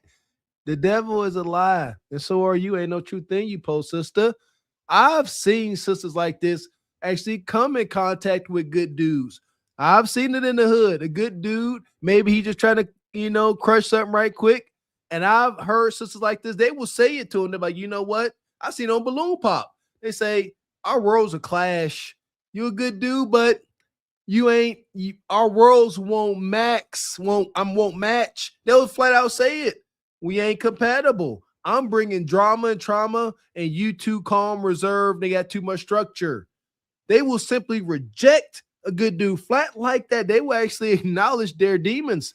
I'm too toxic for you. You can't deal with me. Like, definitely a broke nigga. Go on a bitch for what they can do for you. I think females do more. A female that hoes earn herself pussy for $40. Yeah. Who knows? Yeah. You feel me? But Hoes what out here selling for some weed or something. What nigga you know out here selling dick for that though? I don't. It's the thing that niggas still portray to be something they not. So a hoe go give up the pussy thinking that you this type of bitch, you could be driving a rental. Hell! She said these 304s out here selling Kudakata for $40. I got $40. $40 today. And if you nasty, I throw in 60. If you nasty. Oh, Lord. The crazy thing is that has become the universal price in the hood across the nation. I don't know how. I don't know who sent out the memo, but no matter where you at in this good old country, in the hood, we know the going rate for Kudakata. It don't go up and down like gasoline or, the price of chicken. Kudakata got a pretty flat rate. All right, that 40 ball. I'm gullible and removed enough. I refuse to believe it. I know we say it, joke about it. I would probably shed a tear like that old Indian commercial if I see her sister say, I let you beat these cheeks down for two $20 bills. Like $40. Like, come on, you gonna have a hard time finding, stuff to buy at Walmart for $40 bucks. $40 for your cat. Damn. But that hoe gonna think that's your car because she's so dumb in her head and don't matter. So you know she gonna throw the pussy at you. Yeah, but I've seen so many hoes. I don't really. Well, how you feel about that? What you seeing though? What I'm seeing. Is it promising? The generation is just weirder. Yeah. What you think the cure, man? How you think we gonna change it up? Man, I gotta give her money, man. Hold on. What? How you think we're gonna change it up? So I don't think it's no change. You don't think? Patience. Yeah. Like you feel me? Like you got the generation is weird. The only way you can change it is a real bitch with a real nigga. Yeah. And you saying it's hard to come across that? Bruh, I ain't meet a nigga that's Is you going to the nightclub trying to find him? I don't go to no out. Okay. I be at home. Where you living? Or at my auntie house. At one of my auntie house. I be every nigga I fuck. Over auntie house. Over auntie house. Go home. Like, Right. Like, I don't talk to nobody from Instagram. I don't talk to nobody like you can meet me on Instagram. You won't see me in person. I want to ask you this then. What would you tell your younger self that would prevent you from going through some of your woes? I wish I knew the nigga I wish I knew who the nigga. Man. Hell! She says she meeting all these ninjas at her auntie house. And then we got some insidious nug back there with a patch on his eye. All right, he got some J's on. Just. If it's real, we salute it. If it's fake, we expose it. Yeah, the message hit different when you actually let it. Nug in the cut. Bomb Keisha got opinions at end. Nug in the cut. Yeah. Bomb Keisha got opinions at end. Nug in the cut. Bomb Keisha got opinions. Ay, be breaking down culture while the world steady tripping. Nug in the cut. Holy hell. Literally. Correct us when we are wrong. And that eye patched and the ripped up jeans combination is absolutely diabolical. I don't know what's going on in Ohio, but nevertheless, this is the dating market. Why are you standing there like that? Move out of camera view, Ninja. You making us uncomfortable. Man. So yeah, look at this ninja. That's him. Definitely smoking on something. At this point, Nug, I'm starting to get a tinge of like crack. There we go. It's a sad sight for those who grew up in this environment, right? You turn around and you go back to your hometown and you see some of your classmates and they on that ish. Like, God dang, you on them rocks? You on what you on? Sherm, PCP? Yeah, this is a bum. This is bum Nug turned fiend. Yeah, that's a thing too, or alcoholic, or both. Yeah, so this ninja right here, he will wash your car and clean your gutters for $10. Wash your car with no water. It's a real thing. I seen it. Man. Before I even really fucking with him. Right. He really traumatized me, but he showed me a lot in the same way. Like, okay, I've been with him for 11 years. In and out relationship, I knew my worth. Right then and there. And I know ain't no nigga right now that I meet is superior to me. I could do more for a nigga than the nigga could do for me. That I run across. You feel me? That I did fuck with a nigga that could do a lot for me. But that's the same nigga that lied to me about his whole situation. So what would you tell your younger self then? To prevent you from going through? I don't know. Because when I felt it and every time I approached him, he always lied about it. Right. Meaning, I'm believing him until he get caught up in his lie. Right. Talking about that third child. And that bitch is blowing your phone up 24 hours. Right. Like, ain't nobody blowing my phone up when I'm around you, but that's your phone. Stay ringing. Blowing up. This bitch called 10 times, even I know. 12 times. Let me change the question then. What do you feel like you deserve? A real nigga like me. Better say that. And on that note, I need a nigga that's like me, that can match my energy. You feel me? I do for you. If I need you in the time, you feel me? I expect you to do for me. Yeah. No matter how I need it, why I need it, I just expect you to do it. Come through like I come through. Yeah. Like you do. Like I want reciprocation. I'm listening. And you deserve it. And on that note, we're gonna let your truth be told, sweet. She belongs to the streets. Yeah. So she said she need a real ninja like her. He considers herself a real ninja, a woman. I would be devastated and single if my wife been here talking about she a real ninja. No, thank you. I ain't looking for that. I'm a real ninja boy. No. I'm like, who you talking to? You lying? What you talking about, real ninja? What you talking? Who is you? What made you thought you could say that in my presence? You tripping? You better go find you a girlfriend then. Correct us when we wrong. We'll wait. We don't mind being wrong, huh? You got, in order to be a man, you got to be able to admit when you are wrong, but it don't seem to happen too much up here. And I'm fine with that. Told y'all she's a dude. She need a real ninja like her. Noted. Yeah, maybe she'll find them down in this pit. It's a bunch of ninjas down there. Madness. Fuck is you talking about?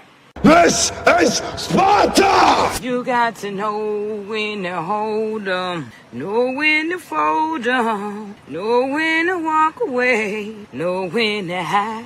You gotta count your blessings. You're sitting at the table. You hear me? Ooh, child, things will get brighter. I'm a real ninja boy. I'm a street ninja boy, says the female. It's wicked. And shout out to Stephen James. He says, Mr. Walker, give me 2 cream filled. What? And your Stephen. Yeah, cream filled. Listen, hey, I would have this. No dress up, man. Come on, give me 2 cream filled anything. I see you try to say I dress like the ice cream man. Good humor. I got you, brother. I got you. I got you. Yeah, that joke didn't land. It didn't land. Give me 2 cream filled. Yeah. This is wild. Nonetheless, we're going to keep it moving. We talking about, self-destruction. The thing is, the self-destruction has become contagious. We're going to bring up one of our favorites, good old Chung Quisha. Yeah! Boom, shakalaka! Oh, you want spicy? No spicy. We about to get spicy in the dating market. Nah. He said, here comes the big boss. Spend the evening with me as an overstimulated, tired-ass mama 4, okay? I'm currently in the school pickup line. I told y'all, Sophia starts softball today, but Malia got soccer as well. They're damn near at the same fucking time in opposite directions, okay? As y'all can see, it's pretty much quiet. I don't have the mother 2. The mother 2 is up at my mama's house. It's a long mother story. It's just gonna have to work for today, and bitch, we just gonna make it do what it do. Hear them 2 mothers complain about being in the car, okay? And then they gonna act a fool when I'm trying to be on the go, because I gotta be at 2 places at once, and bitch, I just need to figure it out today, okay? So like I said, spend the evening with me as a tired, overstimulated ass mama 4 because the mothers is up at my mom's house, bitch. Oh. Hell! Chonquisha, she wants to be ghetto. Like, you got no ties to it. For whatever reason, she got on TikTok, started having bastard kids, and the culture is contagious. Rest in peace to Nips. He used to say it, you know. It is. It don't matter. It spans demographics. This woman in here acting like a whole orangutan. I'm trying to, I got a problem. I'm trying to make sense out of it. Is it, as melanated folks, kind of to our detriment, we make everything look cool. We do. We make poverty look cool. I don't agree with it, but we do, dang it. We make that ish look like it's lit. And Chunquisha out here, she like, I done ruined my life. I have dishonored my ancestors way back to the Ming Dynasty. Might as well join the band. Might as well try to make this look good. Let me go ahead and act like a Bonquisha. They make it seem like this single mom traumatic lifestyle is lit. Well, you done effed around and you finding out, Miss Overstimulated. And it goes deeper than that, as y'all know. This is her greatest imitation of a black woman. As like the LGBT and the trans, this is what they think of when they think of melanated women. Ghetto, ratchet, ignorant, and all that. Aggressive, hand movements, not an ounce of femininity, just a cuda kind of attached to them. That's over an hour away. They still gotta come home tonight. Bitch, I'm tired as fuck. Mom, do I start softball today? Yeah. Yay! I hope your sweater was hanging out the car the whole time. Terrible energy. Where's Cobra and Is you not finna stop and you see me going? What the hell? With these, now I need to figure out what these motherfuckers want to eat before we go. I'm gonna lie, it's a little messy in here right now, so we're gonna take about 10 minutes to pick up and then we're gonna head out. And I need to bring this because Sophia got a canker sore in her mouth right now. Bitch, I don't know, but I'm hungry. Where at Chick-fil-A? Why did you wait until I started to do that? Y'all see what the guy be talking about? I don't pick with her, bitch. She picked with me. Anyways, we're at Chick-fil-A now. Malia got a spicy chicken sandwich meal, and Sophia got a 5-count nugget kids meal. And I ain't get no food from here. I only got a cookie. I don't know what I want to eat yet, but I do know I'm hungry. Hell! Chunquisha want to be black so bad. If she had one wish, you got one wish, Chunquisha. It can be anything. You can be rich, all that. No kid, whatever you want to be. Chunquisha say, make me black. Make me black. That's what she say when she say her prayers at night. She say whatever she say, and towards the end, she say, Lord, I know I'm asking a lot, but if you could make me a nigga, I would be so happy. That's her final form. And like Miss X said, this is her imitation of our sisters, talking all nasty and reckless to and around her kids. The B word around your daughter.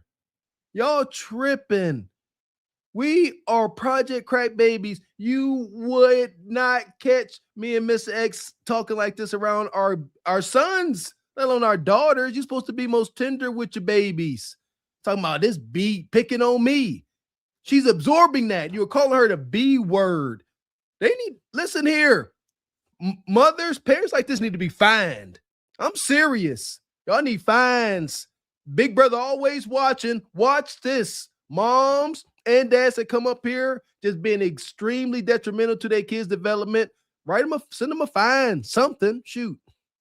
I probably won't even get anything until afterwards, honestly.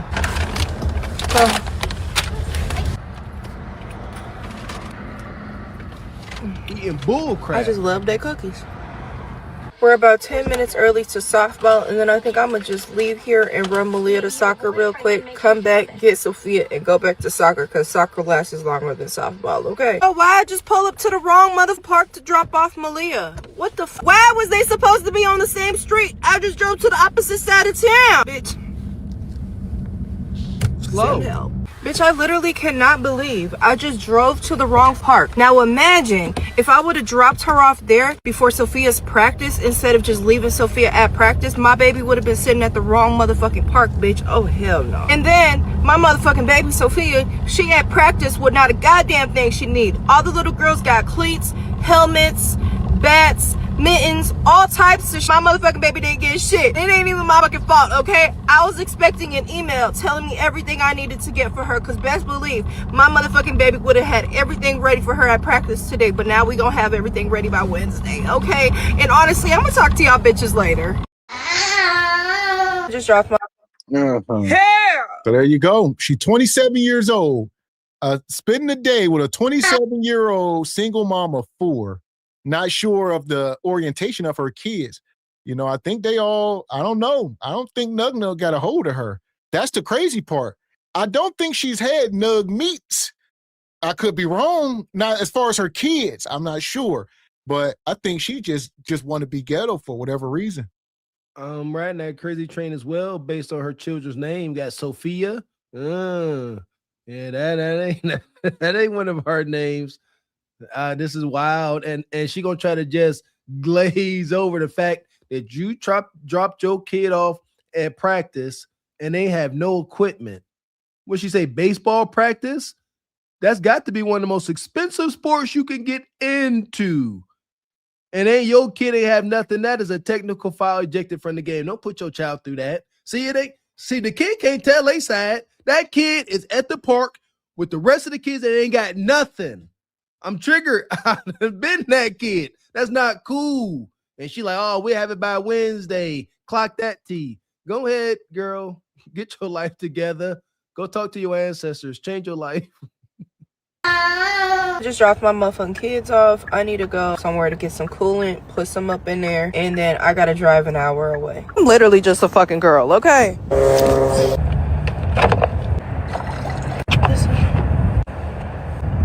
Bitch, I'm just a girl. Listen, I don't know nothing about topping coolant off. All right, because that's a sealed system. So coolant don't just, disappear. It's a leak. Especially in these modern cars, a brand new car, within the last 10 years or whatever. You don't just add coolant. That is not maintenance. Fucking girl, okay? So either you got a radiator leaking, a water pump, maybe a heater core, something. That'd be the worst case, but maybe your head cracked. Who knows? It's Hyundai. Something leaking. It could be a hose. Who knows? But to be popping off coolant all the time, that's wild. And you got to get that fixed. You end up with air bubbles in your system, and then you get intermittent overheating and stuff. See that? That's why you got to have, you are just a girl. You don't understand exactly what's going on. You hit the nail on the head, Mr. X. Shout out to Mr. X, the certified technician. He told y'all like it is.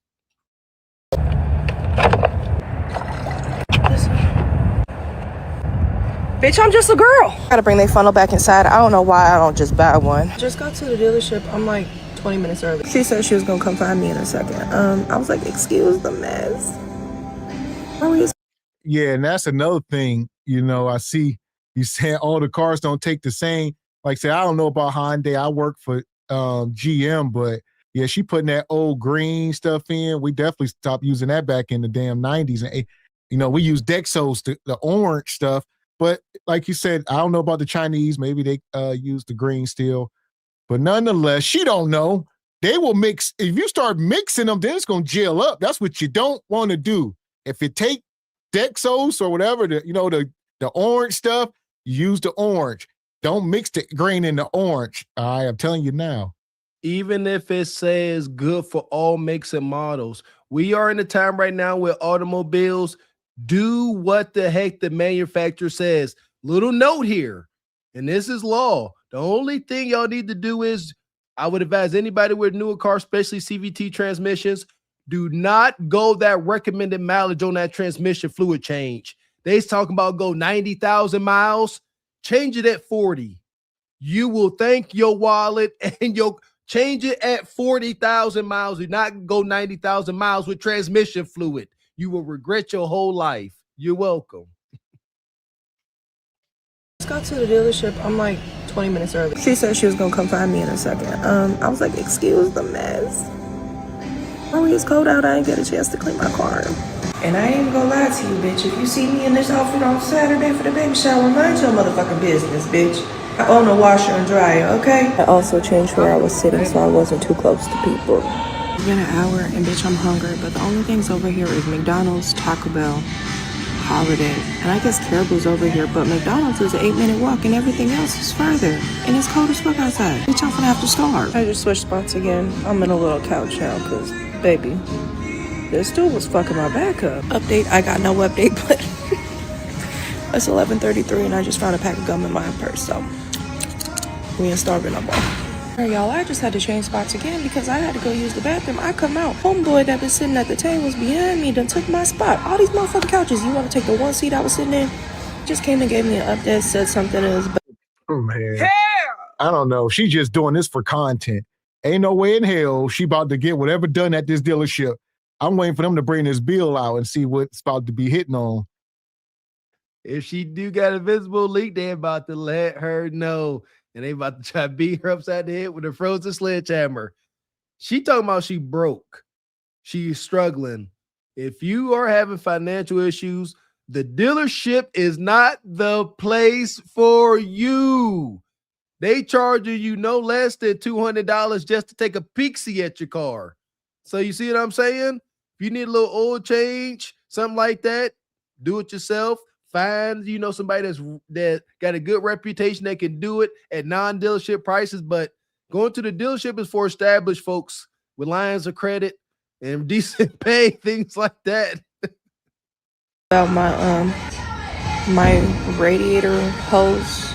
Bitch, I don't know, but she said she gonna see if it's covered, so I'll let y'all know. Hoses aren't covered under warranty, so I'm gonna have to pay that out of pocket. They can't fix it today. I'm gonna have to bring it next week. Cost gonna be less than $400 for them to fix it. All right, I'm done with their. And they washed my car. I know that's motherfucking right. Okay. The whole time that was an extra $10 charge. Why can't you just help her? So I guess that was it.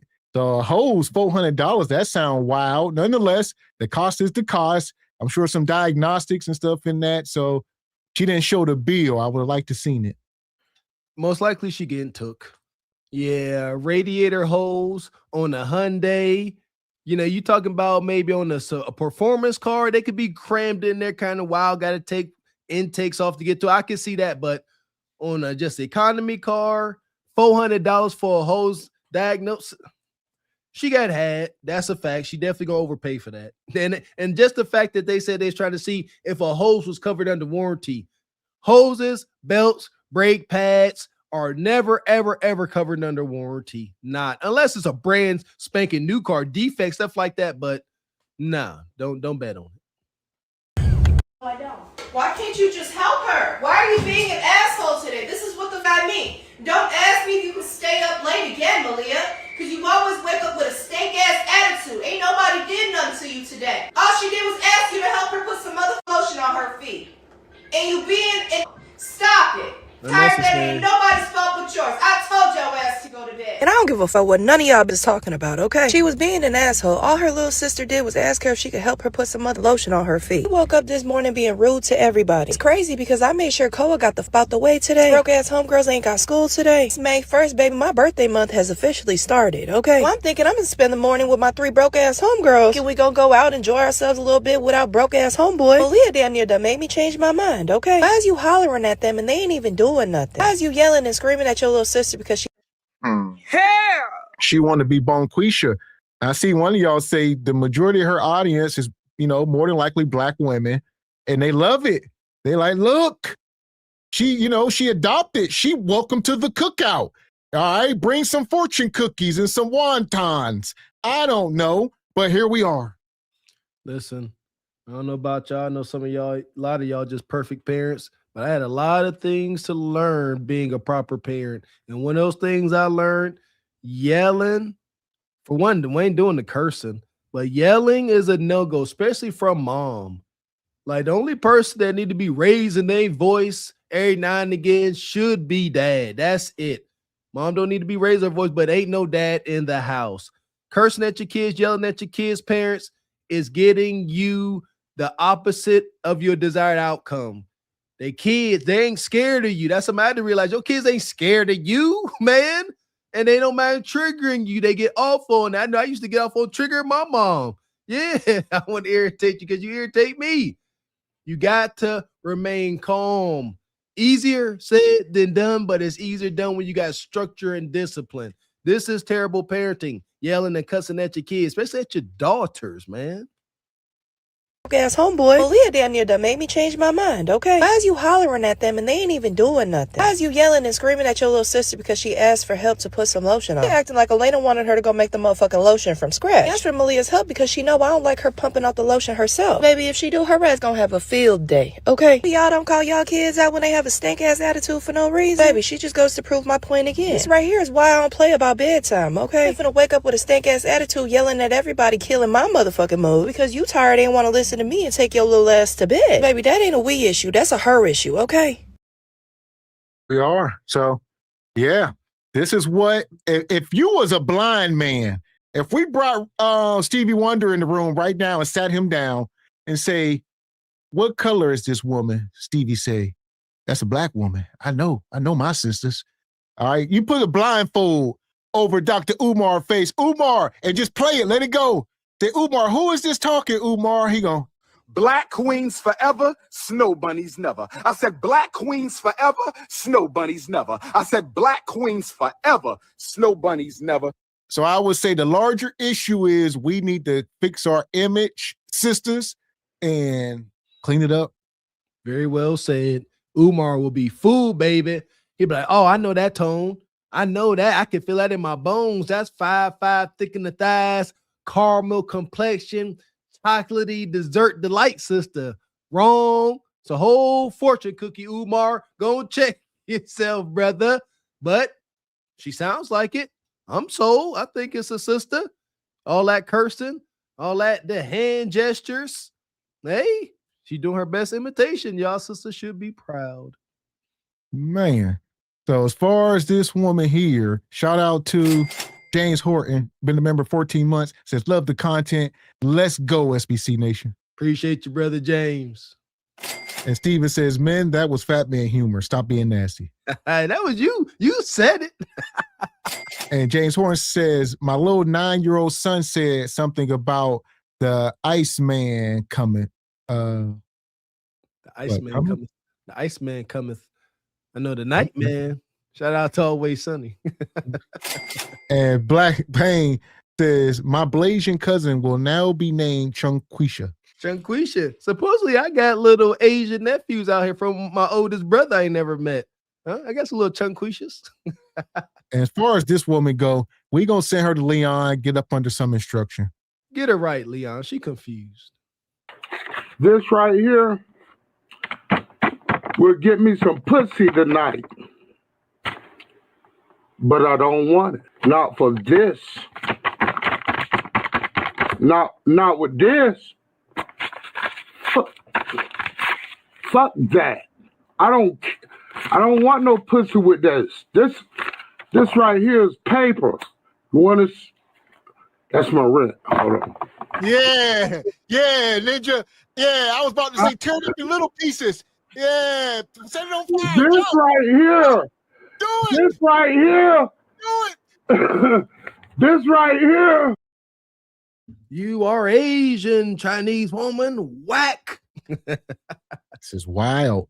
So here we go. We are talking about self-destruction of the modern hyena. It's getting hard to watch. We're going to go back over. Shout out to my guy. Let the truth be told. He out here on the streets.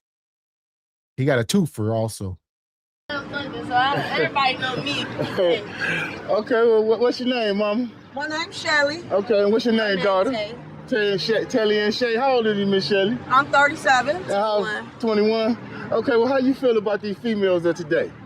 Females? Yeah, the females. Well, you know, I'm a woman at the end of the day. I'm a woman, a mother, a sister. Yeah. At the end of the day, but coming from where I come from and being through what I've been through, I don't fuck with bitches. Right. Why you Hell! I don't know if this is mother and daughter. I believe it is. She says she's 37 and she says she's 21.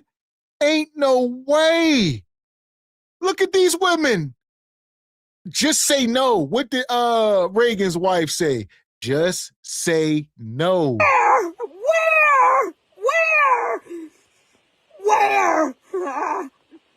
Where? don't fuck with them? They emotional. They don't know how to stick together. They Yeah, the females. Well, you know, I'm a woman at the end of the day. I'm a woman, a mother, a sister. Yeah. At the end of the day, but coming from where I come from and being through what I've been through, I don't fuck with bitches. Right. Why you don't fuck with them, Mom? Because they emotional. They don't know how to stick together. They jealous. They want what everybody, each other got, and it don't work. It don't add up. Okay, how you feel? I just, like, I fuck with them, but, like, bitch, you not about to fuck me over? Okay, then why you feel that way? How they try I'm a to female, how they try to fuck you over? Because though? they that's one thing about women, especially when it comes to men, they back door yeah. ass people. I don't like the back door, I don't like the side door. Because I like the front we all door. females. Because I keep it straight forward. So you saying these bitches out here today phony? They phony as fuck. They told the fuck up. The streets is winning. You hear me? Right. The streets is winning. These hoes is fucked up. Uh-huh. I concur. Bonquisha, you in there though. Why do these women keep speaking as if they ain't part of the group is insane. All right. The self-destruction is hard to watch. And she just admitted it, but she act like she ain't in the group is mind-blowing. Just standard gynocratic protocol. Do not be alarmed. Yes, zero accountability. And they only talking like this because ain't no other hyenas out there that can be the hit dog to lash out at them. But yes, you are talking about you. You are speaking and talking to the hyena in the mirror. But no, she's exempt. She's exempt and she don't have no zipper. That's why maybe she acting brand new. Y'all see the loose skin? Yeah, we're the age of Ozempa. The science is telling now that fupa all loose and hanging, arms all flabby, overinflated confidence. Shout out to Ozempa confidence. So the real bitches keep doing y'all thing. Hey. What about the fake ones? The fake ones get the fuck lost. Period. Okay, now how y'all feel about the men? Well, I love my men. Well, I love my I love homeboys. my black, strong man. But y'all cheating, cheating. I don't worry about that because I know how I don't to have separate to worry about that no things. more. You know, I know how to separate things. You know, Yep, business. a lot of business, personal, sexual, relationships. You know, understanding. What you know, if we on the same page, we on the same page. But I'll do anything I can to keep my brothers up. I love my men. Do the money still be coming out here, Mom? Hell yeah. It's money every day, all day. That's We gotta get up and get out and get it. Man, You a lie, and the truth ain't in you. You a liar. That's a lie. They are compulsive liars. It just rolls off the tongue. Y'all getting money out here? Yeah, we getting money. Look at them. They look like tattered rags. All right. Nothing short. Dusty as hell. Oh.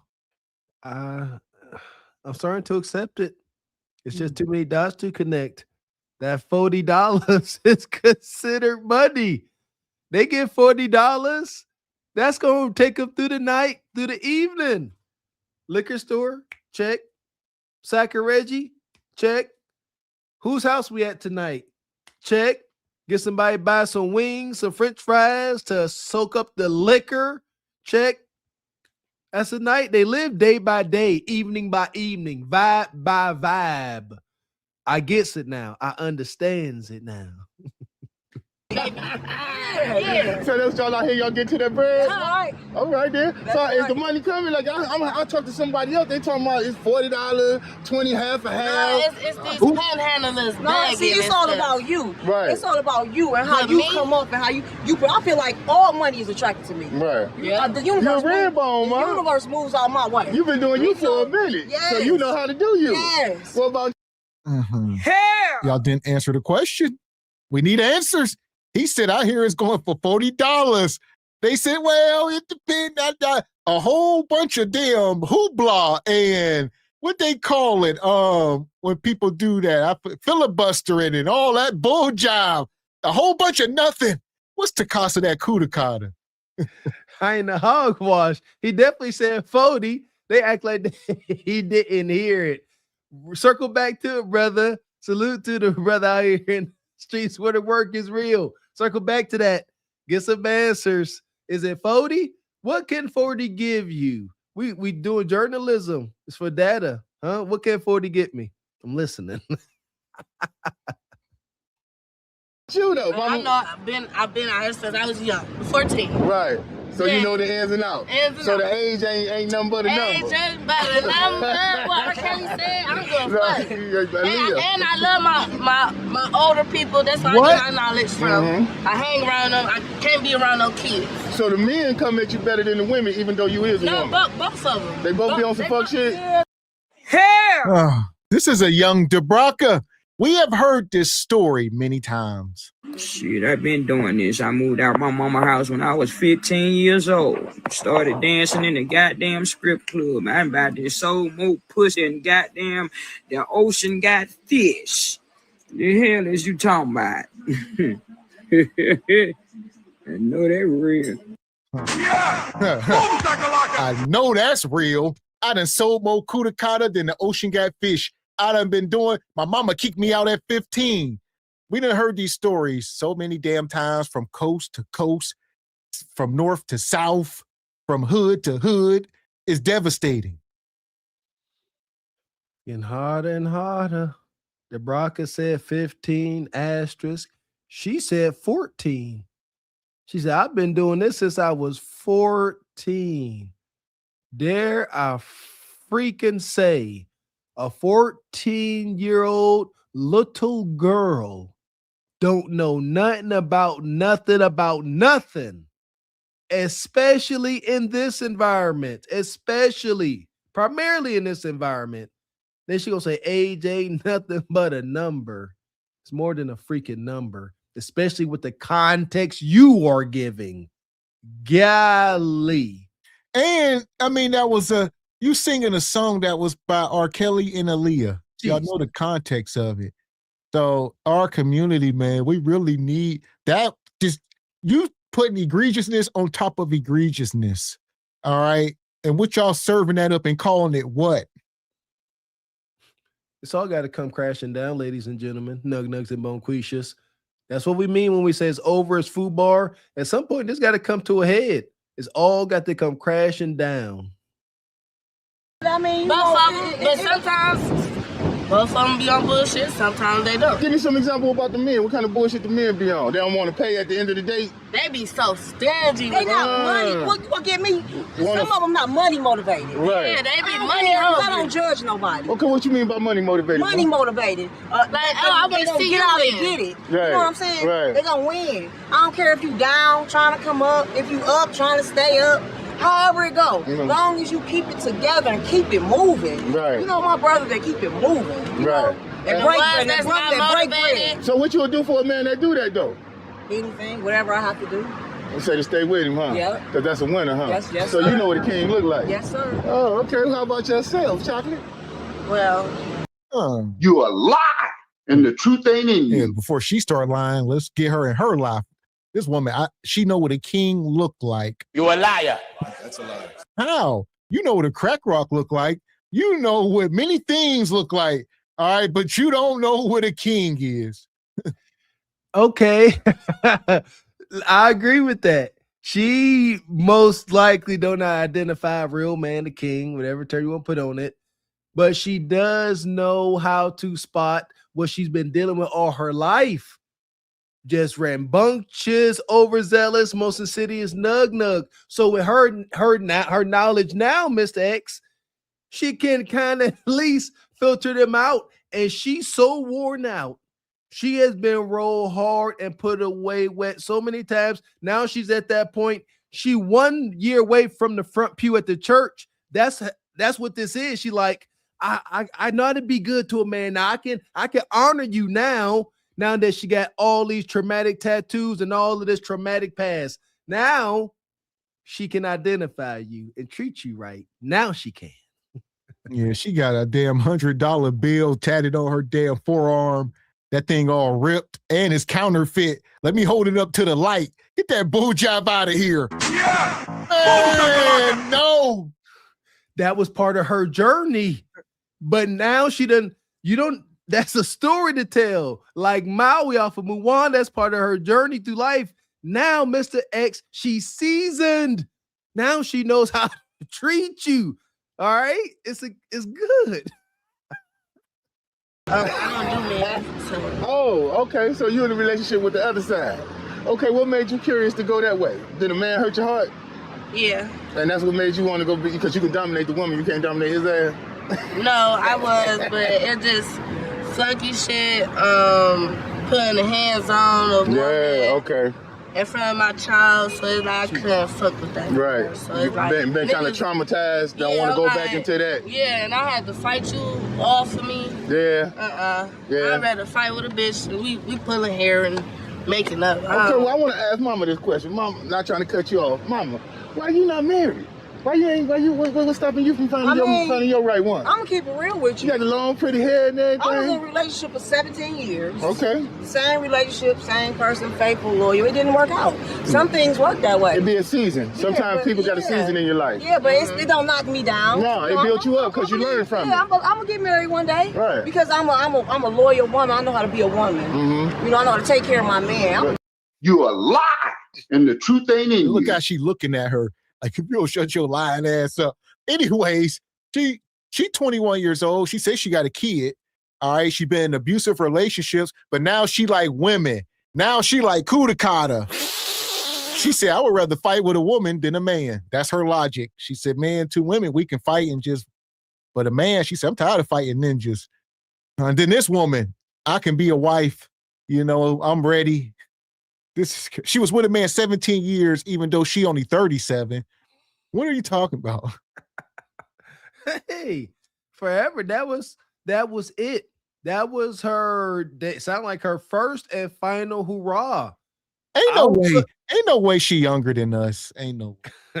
I'm telling you, it's sad. I take it, Lord. Thank you, Lord. Thank God we don't look like we've been through. We've been through some bull jive, but it's over. 17 years.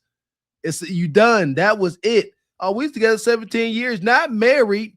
And this woman looking at her like she's looking to take up. So, okay, that's how you lie. You lie with a straight face like that. You know how traumatic and tumultuous that was.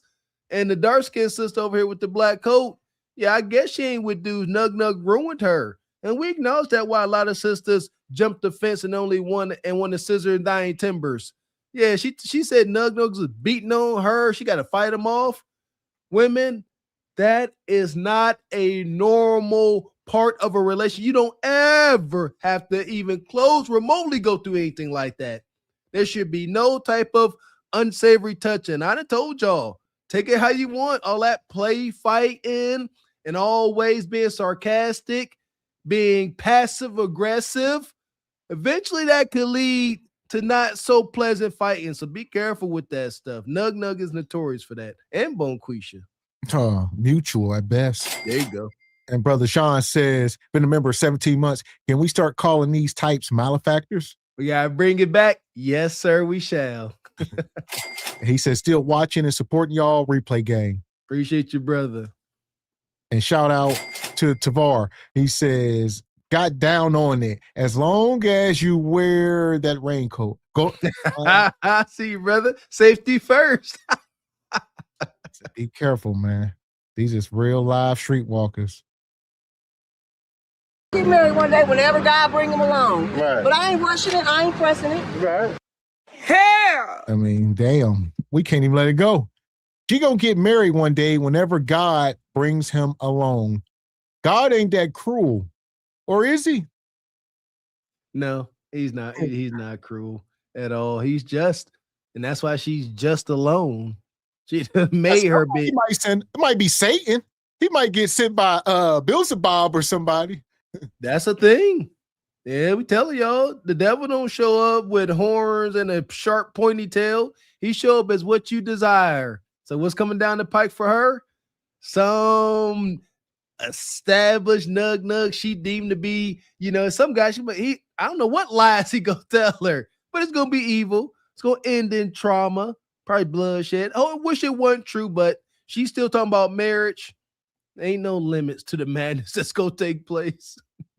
Be a woman. I know how to take care of my man. I'm gonna get married one day whenever God bring him along. Yeah. But I ain't rushing it. I ain't pressing it. Right. People be rushing on marriage and stuff ASAP.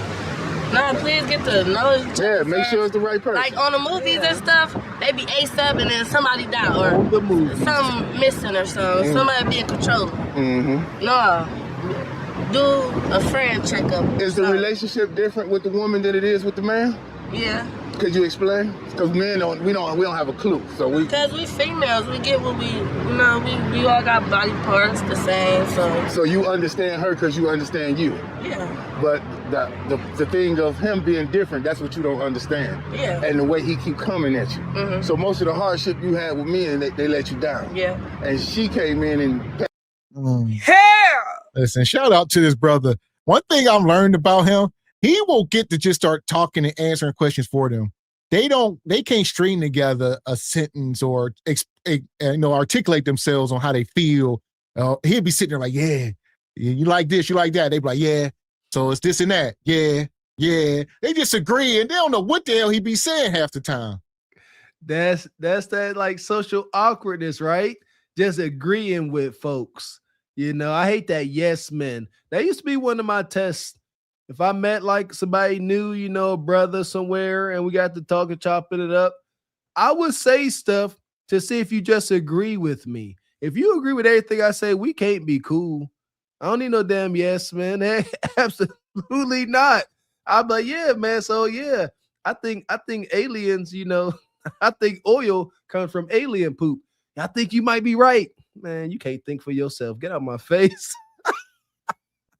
Messed you up a little bit. Yeah. All right. Now, how you feel about your daughter being let down by the men that you want to be with? Well, I only thing I can say is you live and you learn. Right. I can tell her, but she gonna experience her own way in life. Yeah. So like I was saying initially, they are claiming to be mother-daughter Street 304s duo. All right. We done seen this many times, but yeah. She said, I can tell her, but she gonna do what she want to do. She done seen mama lead the way. Mama done led the way, and she just following through. I hate it. I despise it, and I rebuke. She got to learn things on her own. Not these things. Maybe learn how to draw. Maybe learns an elevated fashion sense. We're talking about women, girls, man. You got to learn on your own. Boy, this ain't a goji. Boys, and I'm stressing this, only boys can run the risk of learning things on their own, getting war wounds and scars, and still be worth a dang to the group when they become adults. But women, this is what it looks like. Not when doves cry, but when Tandem, Hyena, Bonquisha, Streetwalkers cry. And it's devastating. And then she was sitting here talking about she was selling Kudakata when she was 14. And mama didn't flinch because they are like sisters. If the ages are correct, I don't know. Mama says she's 37, she's 21. I mean, mama got pregnant at 15, if this is real, so she ain't got much to give her. They grew up together. They didn't do much growing. They got old together. Shoot. I have my own choices. Everybody got their own choices. If I have something to say or to instill in her or to show her, I would show her that like you gonna get hurt. Man gonna hurt you. Women gonna hurt you. You don't hurt yourself. You gonna get hurt. Yeah. But I believe, been there, done that. I believe the old traditional way, whether you know it or not, a man and a woman being together, sticking together. So that's how we got here. Yeah, that's how we got here. That's how it goes. You don't want no babies? I already have a child. You don't want no more?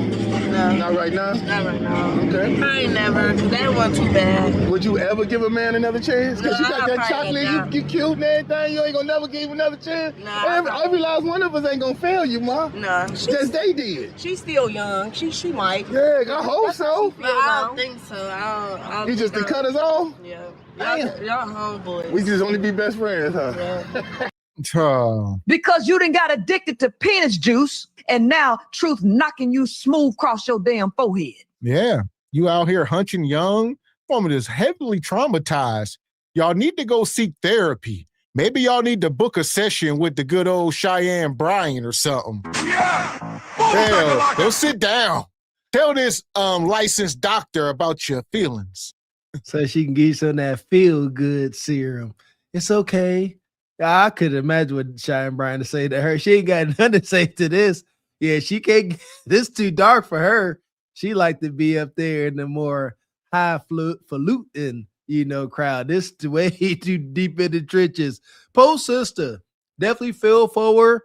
But listen here, a lot of things in life, especially for characters like this, may not be their fault. But to get the best out of life is their responsibility. It may not be her fault that she grew up in this environment, but it is your responsibility to learn, grow, acknowledge the toxic environment, get out of it. She talked about fighting and tussling with Nug. She said she'd rather fight and pull hair with a woman. Did y'all catch that? She said that earlier, like trauma, trade it for trauma. She said, fighting dudes is too much. I'd rather fight women. Not rather, I don't want to deal with men. I'd rather deal with women. I'm going to choose which one to fight. Yeah. So this is pure evil. Look at her mom sitting there. Mom act like she enjoying it. Like the daughter is all somber. Mom halfway smiling and upbeat. Yeah, she just got to go through it. I've been through it. She gonna make it. She gonna be all right. I've been there. It's like misery loves company, and she's happy her daughter didn't surpass her. So yeah, she gonna end up worse than me. Bingo, Mr. X. Through all of this ungodly madness, she still maintains her gynocratic superiority. She happy as a lark. Well, Mama, your best friend and your lover is still the man, right? That's right. Okay, well, what would you go back and tell yourself, or your younger self, to prevent you from going through some of the woes that you've been through? I would go back and tell myself, wait. Mm-hmm. Don't move too fast. Explain it a little bit so they understand. Like, as far as sex. Mm-hmm. Wait to have sex, get to know each other. Right. Figure out a plan. Because coming ain't keeping, is it? That's right. Exactly. And then, you gotta have a plan. It's all these, what's it called? These STDs. Oh, yeah, you see what's going on out in Atlanta and in Houston? Ooh, I'm talking about the bumps all over. What? Hell! What do you mean, what you call it? What's them things called? Damn it. You a whole street 304 out here selling Kudakata. What do you mean? You should be well educated on these things. She's sitting there, what does they call, Mama? I think you told me one time. Something. Yeah. When you're itching and scratching and, STD, yeah, those things. How could I forget? This is crazy, man. So, Streetwalker, you done had to have some, at the very least, some close calls. Yeah, you didn't have the itchy and scratchy show. At least once. I would have to imagine you out here selling Kudaka. That's your profession. You done had at least some close calls. And STD is a household saying with you. That should be your top concern, right? You go to work. If you work in a hazardous environment, and she definitely do, you be like, okay, I work in a steel mill. I bet I get burned or lose a limb. Got to think about that. She's like, well, I'm out here selling Kudakata. I bet not get robbed, and I don't want to get no unforgivables. Stop. You know what STD is. Well, she probably don't. This is illustrating the ignorance. Like, we really need to be paying attention. This girl more than likely dropped out of school in probably 9th grade. Like, this is a real happening. They just out here moving through the world with very little knowledge. It's all got to come crashing down. I'm going to keep saying it. Their face. That's why I don't barely kiss. Right. Or like that. Please don't touch my face. Don't do none of that. I'm like, What would you Damn go it. back and tell your younger self to prevent you from going through some of the things you've been through? Stop trusting the fake people. Mm. Figure them out first before, you know, your crown. Yeah, like because been fucked over too many times, and this 2026 is mine. I know that's right. I swear to God. Claim it. That's right. Manifest it. It's about to be mine. Claim it to yourself. Wow. Ask God to make every day in your life become better than what it was last year. Every morning, my morning walks, I gotta have morning food to get my mind right. I'm getting to the paper.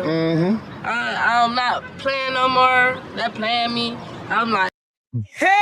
We need more context. I'm waking up doing morning walks and affirmation, yoga, meditation, and then I'm getting to the money. Explain getting to the money.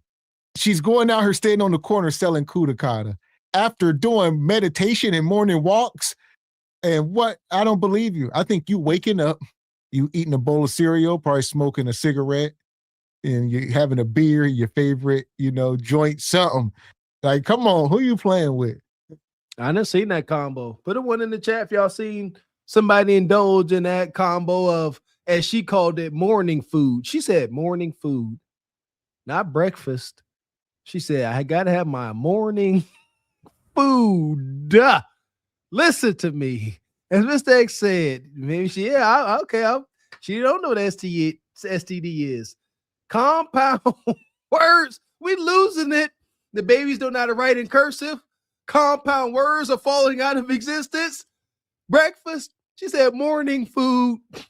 God damn it. Like, it's over. Do y'all not see that? We understand this may not be the vast majority, but these instances are telling. They are morning food that we melanated folks. We like to have the shortest route from A to B. We cut our words in half. We don't even say breakfast. We say breakfast. She said morning food. What it was last year. Morning, my morning walks, I gotta have morning food to get my mind right. I'm getting to the paper. I'm not playing no more. They're playing me. I'm like, I play too much, so it's like, but that's my humor. Like, that make me go through the day. Like, I want to ask you this: what's your in your preference? What's a good spouse? What's your definition of a good spouse? A good spouse? Well, the one that's not gonna fuck you over. We both communicate and I want to be real with each other. And what's your definition of a good spouse, man? A good spouse to me is a man who takes care of his home, work, pay the bills, take the trash out, communicate, understand when I need some space, or understand when I need to be heard, and vice versa. So and the stability. But you'll make sure he have heaven and peace when he give you that, all right? day long. Okay. Oh, on that note, I'm gonna let y'all truth be told. But y'all gave some good information. I want to say that. Yes. All blessings to you. And somehow they managed to smile. Hell! Somehow, mother-daughter, this is absolute devastation. I mean, to see mom and daughter on the same corner selling the same kudakata to the same men, absolute devastation. And we done seen this many times just here in Cleveland. Like, you can't make this up. This brother may be on the front lines. KS prophesied it. A lot of folks did, including us. These sisters are going to, a lot of them, for whatever reason, are going to be, dare I say, forced to revert back to the oldest profession. Selling kudakata. They born with what they can sell. Gift and a curse, I guess. And it's going to be more and more of this. The economy is FUBAR. Gas prices keep going up. And I acknowledge it. Nobody wants to be the first one to holla. Nobody wants to be the first one to cry out, I'm drowning. You're just going to start seeing these transitions. Folks outside on the corner selling kudakata. Women going to start selling all of the beta male orbiters. Your time is now. Yeah, they're going to start calling y'all safe. Hey, I know you like me. How much do you like me? You got $40? Man, so unfortunately, this is that good old-fashioned glaze right here. Yeah, glaze away. We got us the gun line. Tell them about the gun line, boss. We may not know which way to go. Oh Lord, see, this shit is gonna be dangerous. Some dark-winged duck shit. Let's get dangerous. I play the fool for the fool. Everybody plays the fool sometime. And no exception to the rule. Listen, baby, you hear me? I played the fool for a fool. I'm gonna look up the current numbers, but it is getting hotter and hotter. Last time I checked, 1.2 million homes were in foreclosure. These homeowners, not just the renters, not just the impoverished, folks that dare to try to have engage in home ownership. It's getting hard out here, man. Man. So here we go. We're going to keep it moving. I'm going to pull this next story up that's going viral, which is this woman here. All right. This woman claims to be 8 months pregnant, and she got kicked out by her boyfriend, who is some NFL offensive lineman, brother. Uh-oh. Hit the like button. Just a quick question. Hypothetically, if a man were to kick out his 8-month pregnant girlfriend and unborn daughter to then be on Hinge the very next day looking for women to have fun with, you know, hypothetically, you would not think that that type of man is a good man or a good father. You would probably not think that that type of man has integrity or morals or any form of decency, right? Because I'm just trying to see if we're all on the same page. And furthermore, hypothetically, if these women were to be aware of the fact that, hypothetically, this man has an 8-month pregnant, now ex-girlfriend, and child on the way, and still decides to want to speak to and have fun with him, hypothetically, you would think that that kind of woman also has absolutely no respect for herself, no integrity, no morals, and no decency. Man, listen. I don't give a fuck what you think, bitch. Your thoughts ain't my thoughts. Welcome to the club. All right. She with this brother here. She was definitely gold digging, you know, using him for his money. People was talking about the brother's looks, and she leveled him up, quote unquote. And it was kind of like the Travis Hunter effect, but more diabolical. And she got what she messed around and found out. So don't know exactly what happened, but she tried to finesse him, and he kicked her out of the house. Don't even know if that's his kid. We got to wait. There we go. Talk about it now. Shout out to the old lineman, man. Got love for you, brothers. Offensive linemen don't get enough credit. The only time an offensive lineman name gets called, shout out to Mailbox Sports, only time an offensive lineman name gets called is when he has a penalty. Holding. That's about it. So shout out to the old lineman out here. He got him a little IG baddie, and then he kicked her out. Modern day dating justice? No morals and no decency, hypothetically. So, if, hypothetically, those situations were true, those would be some pretty shitty fucking people, in my opinion. But just wondering what you guys think. It was all good just a year ago. Here's NFL star and his now former girlfriend on vacation in St. Lucia. A few months later in December, they are announcing happily that she is pregnant. Look at how they are loving on each other. I mean, this is not the most attractive. Big man tax. Shout out to him, though. Big, like I said, linemen could be charismatic. There's too kind. He seemed like he more of a charismatic brother, but nonetheless, you know, she was using him for his money. They were constantly out shopping. You know, I seen some of the videos. Like, he was spoiling her with the lifestyle, spending his bread. You know, this seems good, but there's rules to this. There's not temperature checks, if you will. You got a lot of money out there. You have the ability to keep the honeymoon phase going on for years and years, how these celebrities and athletes can. You got to find a way to apply a little bit of pressure to see where your woman's head is. I'm talking to the men for sure. Like, it's all good vibes. You don't really know who you're dealing with. You got to have a little bit of hard time, bring something serious into the situation and see how they respond to, hey, We can't go to St. Lucia this quarter. And I can't get you a Birkin for Christmas this year. Like bring it to the fold. Financial disappointments. Not like you can't pay your bills, but hey, that fancy thing you wanted, I can't get it. Tell them no for something that's superficial or trinket and see how they respond. Are announcing happily that she is pregnant. Look at how they are loving on each other. I mean, this is not the most attractive dude, but yeah, she chose to have a baby with this man. All right. They were on cloud nine. Like, You need to stop. You look like you a big back sister. Show yourself. You showing about 8% of your body down here.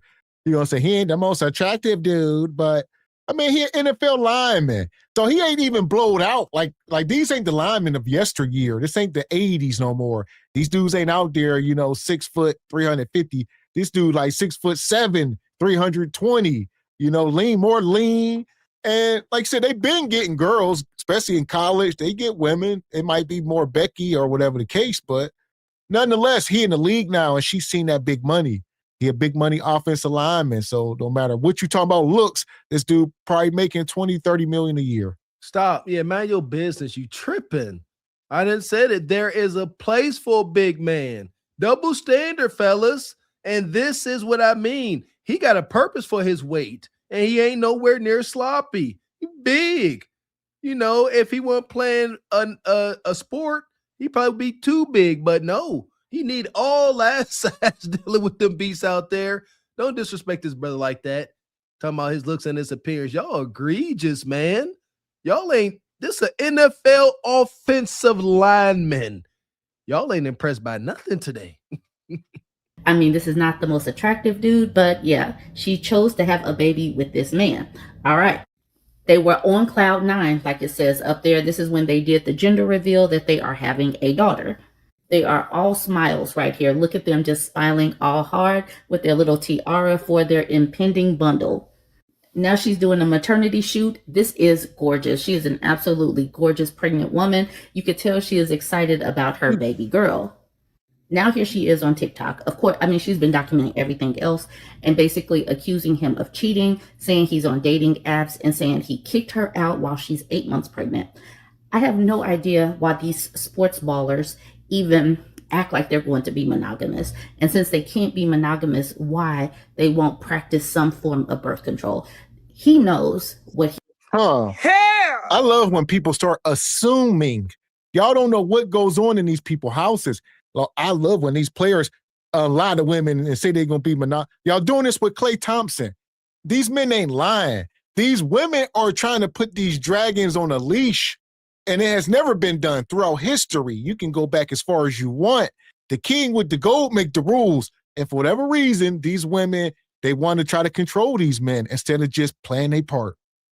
I'm going to give y'all a little tip, man. I know a lot of brothers, that played in the league scene, they dynamic with their ladies.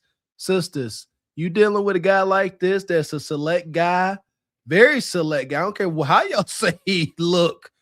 And you want to present like an IG baddie, he's aware of your personality, who you are. So when he out on the road and alone and lady stays trying to throw raw cat at him, and he gonna think, do I got me a wholesome woman that keep herself to herself right now?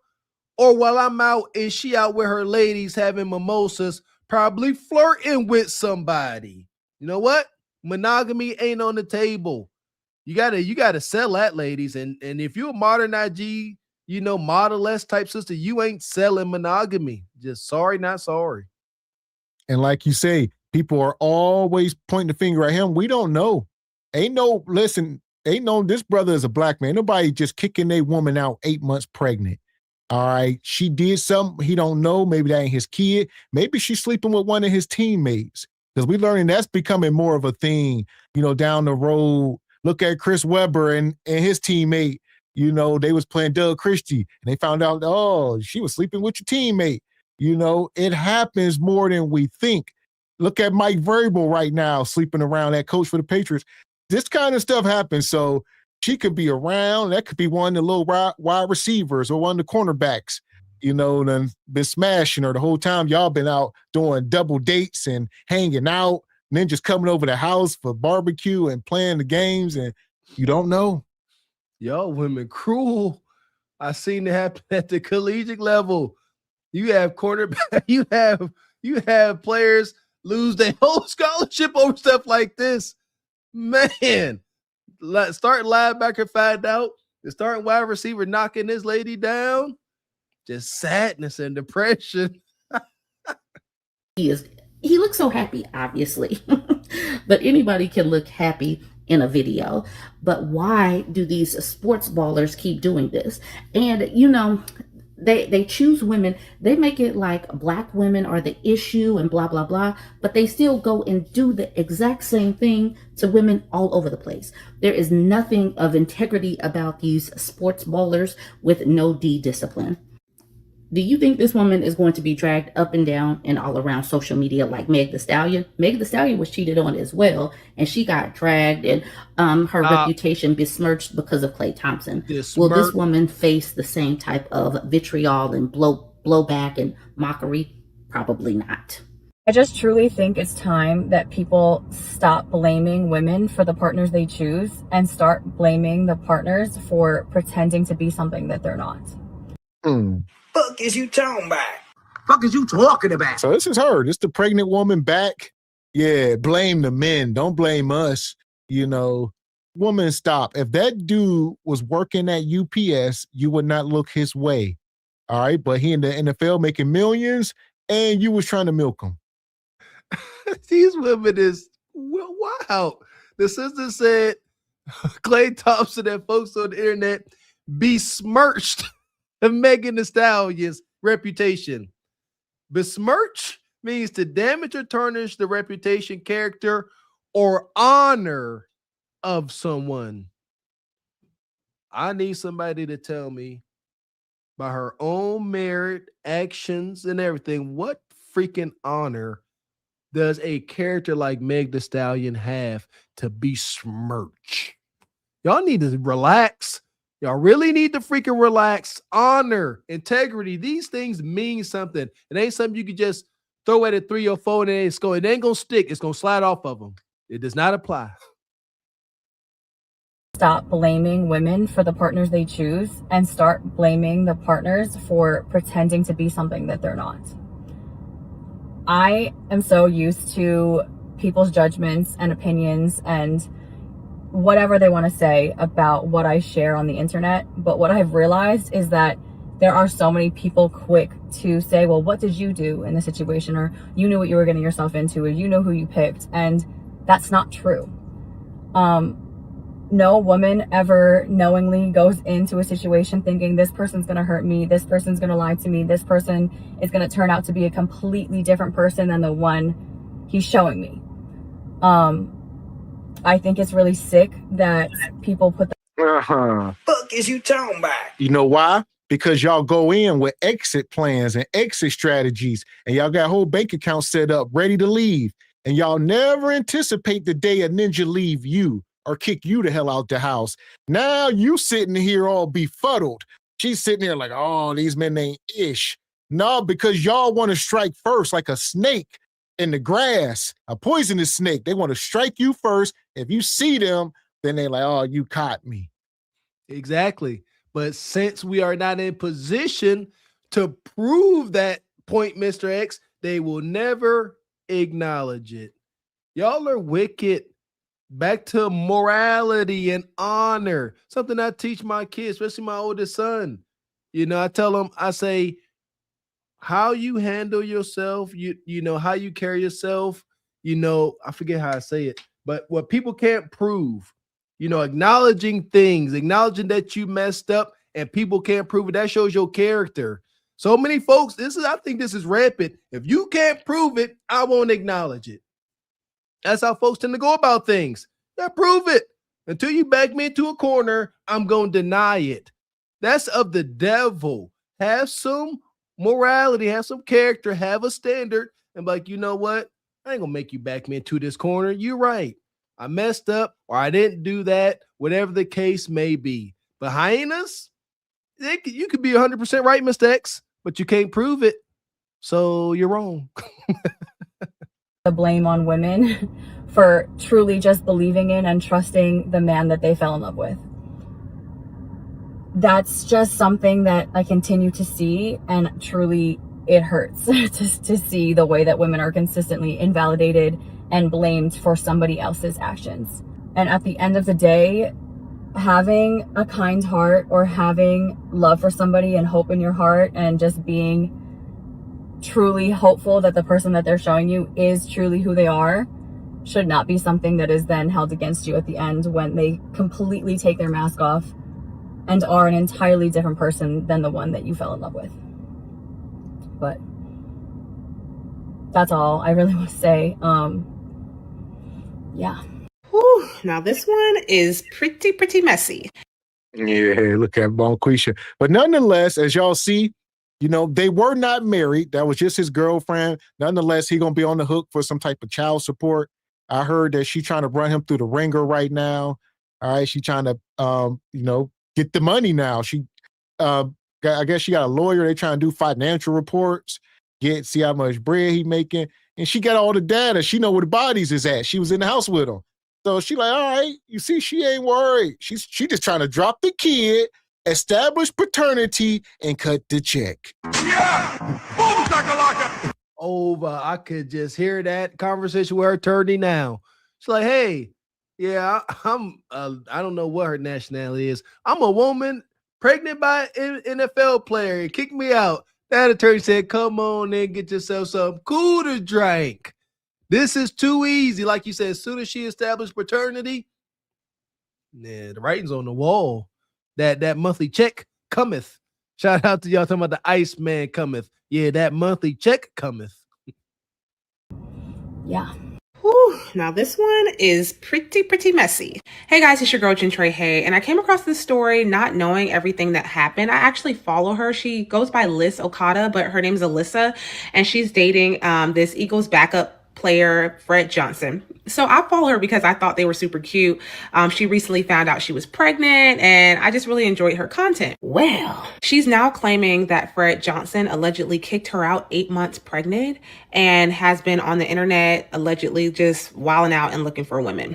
She goes on saying that she thinks it's messed up how women are just basically attacking her for falling in love with somebody and putting their trust in a man when that's like, I guess it's supposed to be taboo to fully trust a man nowadays. But it's a very sad situation if it's true. I know there's obviously two sides to every story. But because I actually follow her content here on this platform, I just was very shocked to see this. And I know y'all gonna be like, y'all shouldn't be shocked about anything. I'm sorry, it can be shocking sometimes. So I will follow along and see if there's any updates or see if he has a response. But yeah. Y'all gonna get mad, but I really don't give a damn. To the women that keep saying stop blaming women for the men they choose, baby, we not blaming y'all for choosing them. We blaming y'all for getting on the internet acting shocked after ignoring every damn red flag in HD. You knew that man ain't love you right before that baby. You knew that man wasn't emotionally available before that baby. You knew that relationship was toxic before that baby. But a lot of y'all stay because of proximity to money, proximity to fame, proximity to a lifestyle. And now that it blew Mostly lifestyle. Like I said, there's videos they riding around in luxury vehicles, taking expensive vacations. You know, he had means and she was getting up out of him. And he had a lovely woman as he seen next to him. So everybody was very transactional. Everybody was getting what they wanted until they wasn't no more. It was fairly light. No marriage, no vows to uphold, good times, fancy cars, good vibes and trips. That will, kind of put a fake covering over your relationship. You got to start getting to some meat and potatoes. And what brought meat and potatoes into the relationship? Pregnancy. Now it's getting heavy. Now we got to deal with and talk about some unpleasant things. It ain't all good. Can't just hunch like you want to. See what I'm saying? Now it's going to get a little heavy. Now duty, responsibility start to seep into the situation, but y'all never established that. And it's destined to fall apart. I can't wait to see this paternity test. I don't think the brother is that cruel, as we said earlier.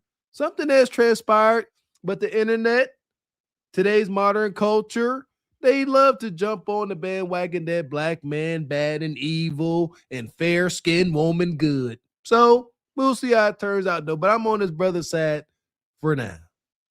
Proximity to money, proximity to fame, proximity to a lifestyle. And now that it blew up in your face, you want the internet to hold your hand and scream for a victim. Hell no. Real women should be telling other women, stop laying down with men that don't love you back. Stop thinking a baby gonna secure a spot in somebody's life. Stop ignoring red flags just because a man got money or status. And another thing, why does every breakup suddenly be the moment y'all discover y'all worth? So this man made you realize you deserve better, not the last toxic relationship, not the one before that, not the other red flag. Girl, please. And respectfully, you still doing better than a lot of women financially. So coming online crying for sympathy from strangers every week is just getting old. Yeah, so they finally, and now she know her value. Now you're a baby mama. And the thing is, I guess she is a content creator herself. So she ain't broke, according to, what they saying.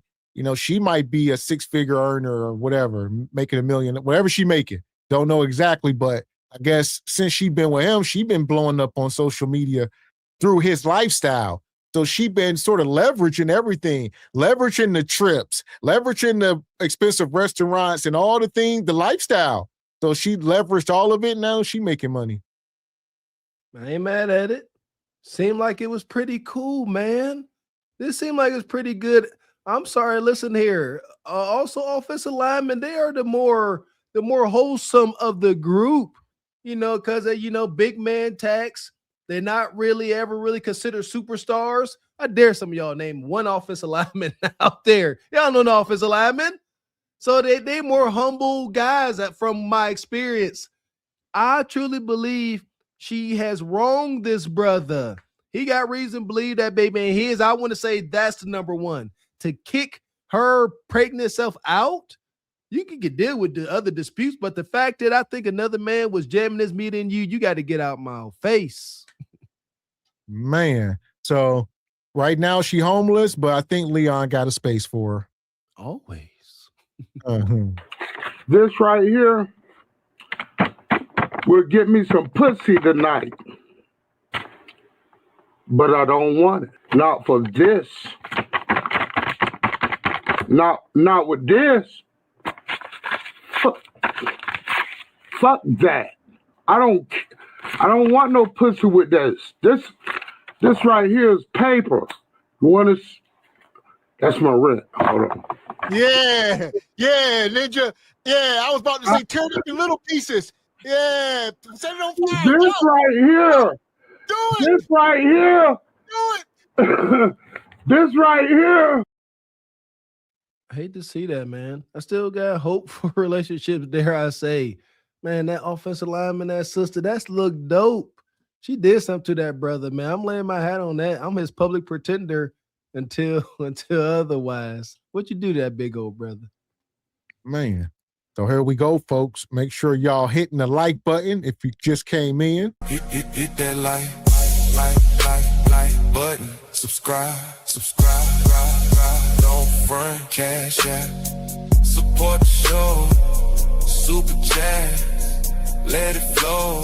SBC Nation, we see y'all. Call the photo. Stand tall. Shout out to SBC Nation. Make sure y'all hitting that like button, please, and thank you. And shout out to DeMarcus in the cash out. He says that Chonquisha woman is gone off a fingernail polish remover. Have her own supply, huh? Goodness gracious. Nonetheless, here we go. We're going to go over now to the woman y'all see on the thumbnail. This Cheyenne Bryant. Somehow she keep making herself relevant, which I think is intentional, because what else she gonna do? She'll be, she got to stay in the tabloids to keep paying her bills. Listen, this is getting wild. What's she talking about? She clears up the rumors. This ought to be awesome. Let's hear you do some splaining, good doctor. The conversation about your doctorate because people can't find your dissertation online. Mm-hmm. How are you responding to that in this new era of your life? I'm going to clear it up once on here, I'm not doing it again. And I'm clearing it up for my doc squad, for my fan base, for my audience who deserve to hear me address it. For the folks who have already made up their mind to not like me or not understand me, listen, I don't give a fuck what your narrative is. I would like for you to recreate it, double down on it, and run that shit. Because I don't give a fuck about it. Now, to my doc squad, my fan base, my folks, you know, my village, it's very simple. I went to a school, Argosy University, completed an entire program. I went back online to get my official transcripts because I was applying to a law school many years ago to be a professor there. And I had to provide my transcripts, right, to get hired. And I went to contact the school and say, hey, I need my official transcripts. I need my entire thing. And there was no school. I was like, okay, I'm confused. I Google. It says this school has been shut down. I said, oh, well, they got to have records. I mean, they were accredited when I attended the school. They were accredited when I finished the program. I go and look, there is a third party that has the records. Why I contact the third party? That third party only holds records for 2 years. Man. You're a liar. That's a lie. The woman you feel in you is the devil. Why? The devil is the spirit of a lie. Yes. Huh? You're a liar. My God. You a lie. And the truth ain't in you. That's wild as hell. I mean, that's along the lines of the dog ate my homework. Where your homework at, Cheyenne? The dog ate it. We were at the dinner table. I was doing homework and the dog come past and just like, why do y'all lie like this? That ain't nowhere near legal. There's no way you can apply or complete, classes, courses at a institution, and they only keep your transcripts. One of the, if not the most important piece of paper. When I was trying to become a state trooper, I had to reach out to my school for my transcripts because I had left to go play football, and that was a whole. But I got them, and it was mid. It was a couple years after, about 4 or 5, I believe, if I'm trying to tell the truth. She's lying. And she's so daggone unprofessional. She already gave her disclaimer. She said, whoever want to run with this story, I don't give a F. That is not professional. Like, whatever. I'm doing this. I'm here. Like Mr. X said, I'm staying relevant. I don't care what y'all think. This woman just up here lying and explaining. That's it. And she also up here talking about her doc squad. So, I mean, this is all, entertainment. She's monetizing it. She's going to be selling T-shirts and courses to the doc squad. I mean, she going to start putting quotations around it. Doc squad. It's heinous. You are up here parading like you are some licensed profession and you are to be trusted and you got some code of ethics. He's a liar. I was past my 2 years. So that means that I had no access to records. And then I contacted, financial aid. You can't make up financial aid. It shows that I paid for a doctoral program alongside my master's program and my undergrad program. And they said, we can fully refund you your money under one circumstance. We give you your money back. You don't get credit for not a class, a course, a program you took in this university, at this institute. So do you want us to refund you? Or do you want us not? I said no, because I didn't want to risk the chance of them saying, well, we're going to give you back your money, and it wipes out your entire program. Stop lying. Why you lying, ho? Stop lying. I know the time, ho. Stop lying. 4G's where we slide. Stop. This is wild as hell. She went onto the Breakfast Club and said this out her mouth. Batman should not be able to beat these lies out of you. Were you up your hostage or something? I'm not getting this. Why is she just straight up making stuff up, lying, just talking? Is she drunk? Are you cool, as they say? She ain't cool. She ain't cool. Financial aid, bursar's office. Shout out to anybody that had the college experience. They ain't about to give you a dime back under absolutely no freaking circumstances. You's a liar, sister. I contacted them and they said, look, this is what we'll do. We'll give you all your money back, but all those classes you took all those courses you were accredited for, we're going to retract that. That's going to be redacted. And the school is shut down. It went bankrupt and closed. How are they going to give you some money? Whew, y'all wrong. See, Cheyenne Brown thinks she's smarter than everybody else around her. That's the hubris that is going to consume her, because that ain't true. But when she first came up on the internet, she had the attention of all of the women because she was up here holding the unaccountable accountable. Shout out to Media Man. And y'all fell in love with her. Now y'all find out that she a fraud. I expect that same energy, just a lot on the other end of the spectrum. Get this woman for the liar that she is. Don't let this slide. Luckily, I had, I do this with all of the schools. I had downloaded from the actual student portal my transcripts at that time. And I was able to get just about all of my transcripts, including up to like dissertation. But everything else, there's just no holding take for any of our records, which I think is completely effed up. They are going to kill you online this week. They're going to say she has no records. They just want to hate you regardless. No, that's fine. And it's not even that there's no records that I don't. The school had a third party that carried the records only for a limit. Well, listen, you got to provide something. You got to, or else you're going to move this goal line to where any of us can say anything at any time. I could say I'm a damn astronaut and I've been to the moon. You will say, I'm going to say, I swear, I work for NASA. And I'm going to go and say, look, the building that I worked in caught on fire and burnt down. All the records are gone. But I'm telling y'all, I'm a damn astronaut. I don't care what y'all say. I know Neil Armstrong in them. I done did it. They're going to say, no, you ain't. Show us your this and that. The school burnt down. Don't you get it? But I did it. She talking about doctorates and dissertations. You must be able to look this stuff up. And let's just ride this line crazy train that's on fire.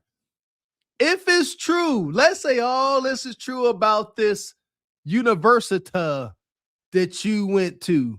What does it say about that establishment? Is it worth the dang?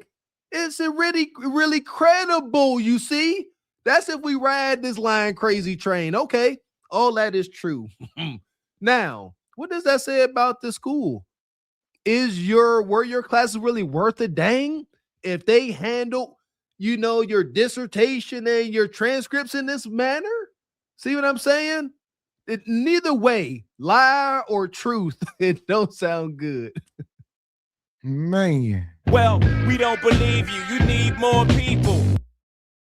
Of 2 years. So it's not me, it's any student that attended Argosy. But again, it doesn't, how can I say it? It doesn't affect me because if I chose to go get a license as an LMFT, I have my master's in marriage and child therapist. I have my hours. I can just take that and say, hey, let me submit these for licensure. And I want to go sit for my exam and I'll have to do a study. I don't need a doctorate in counseling psychology to go get licensed as a therapist. That's what we're all missing. Yes, Dr. Pepper Cheyenne Bryant installed her finest top-knot therapy bun and went down to the Breakfast Club for an And before this woman goes, she being disingenuous. She making this all seem so damn simple. And once they do that, all I got to do is just study a little bit and go take a little test like it's a damn driver's permit. Like, you don't understand how strenuous this is, but she's making it seem like nothing. The obstacle that she has yet to complete and can't complete, she's making it seem like it's, like stepping over a 2-inch bar. Is this not the equivalent to an aspiring, attorney saying, all I got to do is take my credits, present them and study and pass the bar exam? That's all I got to do is pass the bar. That's all. Just one little step. You talking about studying and taking a hefty, stressful exam that's going to take days, if not years, off your life. Stop playing with this.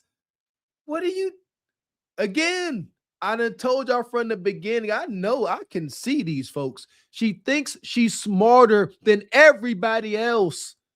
Like freaking Hannibal Lecter. Eventually, this all comes to a head. I just wonder how. What's going to be her excuse What's gonna be her exit strategy? Because she gonna need one.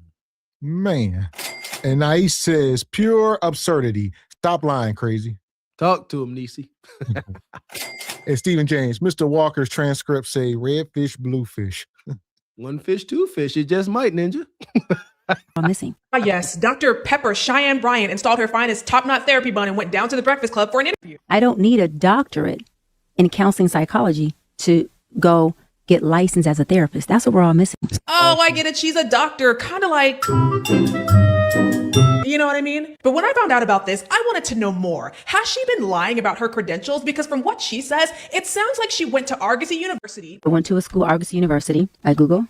It says this school has been shut down. Which was kind of scammy, like may have taken advantage of students in some way and then closed. Fine, that happens. But she also has zero documentation of her completed coursework from Argosy, which is conveniently exactly the documentation we would need to know if she's lying about her education. I go and look, there is a third party that has the records. Why I contact the third party? That third party only holds records for 2 years. What's their name? I was past my 2 years. So that means that I had no access to records. And that confused me because people online have said they were still able to obtain their records from closed universities through a third-party vendor called Parchment. So Dr. Bryant, who told you down to Parchment that you couldn't get your paperwork? Because I want them subpoenaed and into court for questioning as well. I also went to your website because I wanted to know if you actually state that you're a doctor and that you completed your education. And when I read this carefully, your website doesn't say any of that. It says that you entered the master's program at the University of Phoenix and halfway through, you decided to pursue your doctorate at Argosy University. None of this says that you graduated from either of those programs or that you received your doctorate. Now, maybe... Hell! Exactly. This is what she went to Phoenix University online. Argue with University is a bogus university. I think that was online as well. She ain't never walked into a damn university and a classroom in front of a professor. All right, at best, she signed up for some courses online. She didn't finish, and she called herself a doctor. Most egregious. Most egregious. It was something during Cooties 19. I was thinking about, doing one of these hustles, taking some online course to get some type of certification. I actually did at least one thing, but that's different. I wasn't trying to be nobody's doctor, nobody's shrinker, nothing like that. Some physical labor. But come on, man, there's reasons why there's prestigious classes and universities for certain professions. Harvard Law. I think there's a school in New York that's good for architecture. Like, come on, like but just online courses in these more prestigious fields is they scoff at that. Come on, man, it's a thing. Oh, you a doctor? Where you go to school? You don't want to sit there and say, "Oh, I went to ITT Online Technical Institute." The rest of the doctors that went to Yale, Harvard, whatever other prestigious schools gonna be like, "Oh yeah, you ain't one of us." You did. I'm just saying that's not what this says. Now, ultimately, I don't care about any of this, right? I think that Dr. Bryant is highly intelligent, and that Cam Newton-Reed, when she said that he created broken homes, she cooked with that. You have 8 kids with 3 different women, but you will selfishly create broken families. Oh, no, you do not need credentials to be smart, articulate, and reach people and meet people where they are. But it does feel a little off because you brand yourself as doctor, and some people might go to you specifically because they think you have a doctorate. Well, no. Hell! All she has done is go onto podcasts. She's a YouTuber like the rest of us. She is not a damn doctor. All right. At best, she like Synthetic G or one of them. But that's it. Ain't much here.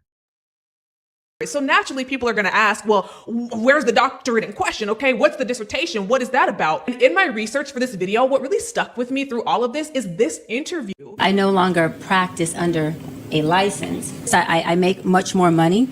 It allows me to have more leverage and really be hands-on with my clients. I'm not binded by BBS, the Behavior Board Science Rules and Regulations and Ethics. The way this comes across is you're saying like, yeah, I'm not licensed because this way I can say whatever I want, make as much money as I want, and never be held accountable to anybody, especially not a licensing board. I don't. And there we go. Hell! And I gave y'all this analogy the other night, as far as the way it works out in my mind. I'm a technician and I had to go to school and get a license and, get licensed with the state to be able to do my job and perform certain duties. But Cheyenne is the backyard mechanic who doesn't got any education. She ain't a technician, and she gonna do what she want. She gonna, she ain't got to check in with the EPA for her changing oil and disposing of materials like brake pads, asbestos, rotors. No, I'm gonna throw that ish in the trash with the rest of the garbage. I'm gonna pour oil down the drain. I'm gonna do whatever the hell I want. I'm throwing tires in the woods. I ain't under nobody's license. Can't nobody find me. I ain't throwing tires in the woods or down the drain, but nevertheless, right on. Dr. Cheyenne Bryant, you can't be in the lane with Mr. X. He highfalutin, he got certifications and stuff. Come on over here. The backyard mechanics, we'll welcome you like a mother sucker. There you go. Like she said, she just trying to make bread and do what she want. Sound like the modern day hyena and come across smarter than she is. She checking all the boxes. I don't mind being wrong, but it feels good being right. I called the good doctor out since day freaking one. Since day one. I don't have to, uphold this code of ethics. You just told us that you can move however you want. Who does that benefit? You. Whose detriment is that at? Your client. My goodness, you just told your client, hey, you can't hold me responsible for what I do or don't do, say or don't say, and pay me more. And there you go. And she said she only need that, license to be able to charge people through insurance and yada, yada. Same thing with the dealership. So you can come to us and you got a warranty or whatever the case. The backyard mechanic ain't going to accept your warranty. You got to have straight cash. Like Cheyenne. She said you can't use your insurance and stuff through her, but it's still the same service. It's just straight cash. And she prefer all hundreds if you got them. No. Have you ever considered being called Coach Cheyenne Bryant? You know what I'm saying? It has a nice little ring to it. Coach Cheyenne. So I, too, have been following the Cheyenne Smouye, is she a doctor conversation. As a verifiable doctor. I feel like as I was watching the Breakfast Club interview that she was doing, all I could think is, girl, why would this be the lie that you chose? Why is this the lie that I could think of 9 million better lies than the one you sitting here telling. She never mentions the one thing that actually makes a doctor a doctor. Never mentions that body of work. She continues to talk about the coursework. So let's say for shits and giggles, she did at the very least complete this coursework. She would be considered what's called ABD, all but dissertation. You're still then not Dr. Bryant. ABD does not give you the title of Dr. Bryant. If in fact she completed it, the mention of the school being closed down means nothing. You know what's not closed down? ProQuest. I'd have sent that link. The ProQuest, that defended body of work, the body of work that actually makes you doctor, instead of hooting and hollering on a Breakfast Club about how you don't care about what people think. Clearly you do. Okay? And if I'm going to do that, I'm going to shut the congregation up with the link. Ain't nothing to talk about. Yeah, Envy, ain't nothing to talk about. Hit peep the link. Charlamagne, there's nothing to talk about. Peep the link. Yeah. Oh, okay. Girl, now Cheyenne Smouye. Girl, that's embarrassing.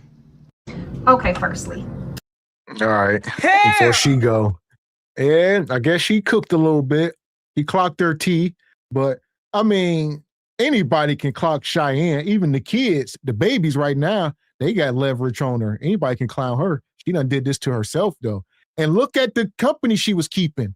I think all these people are clowns. When she over there with the ace metaphors and the kundras and all these birds of a feather, it's all crashing down. There you go. Come on, man.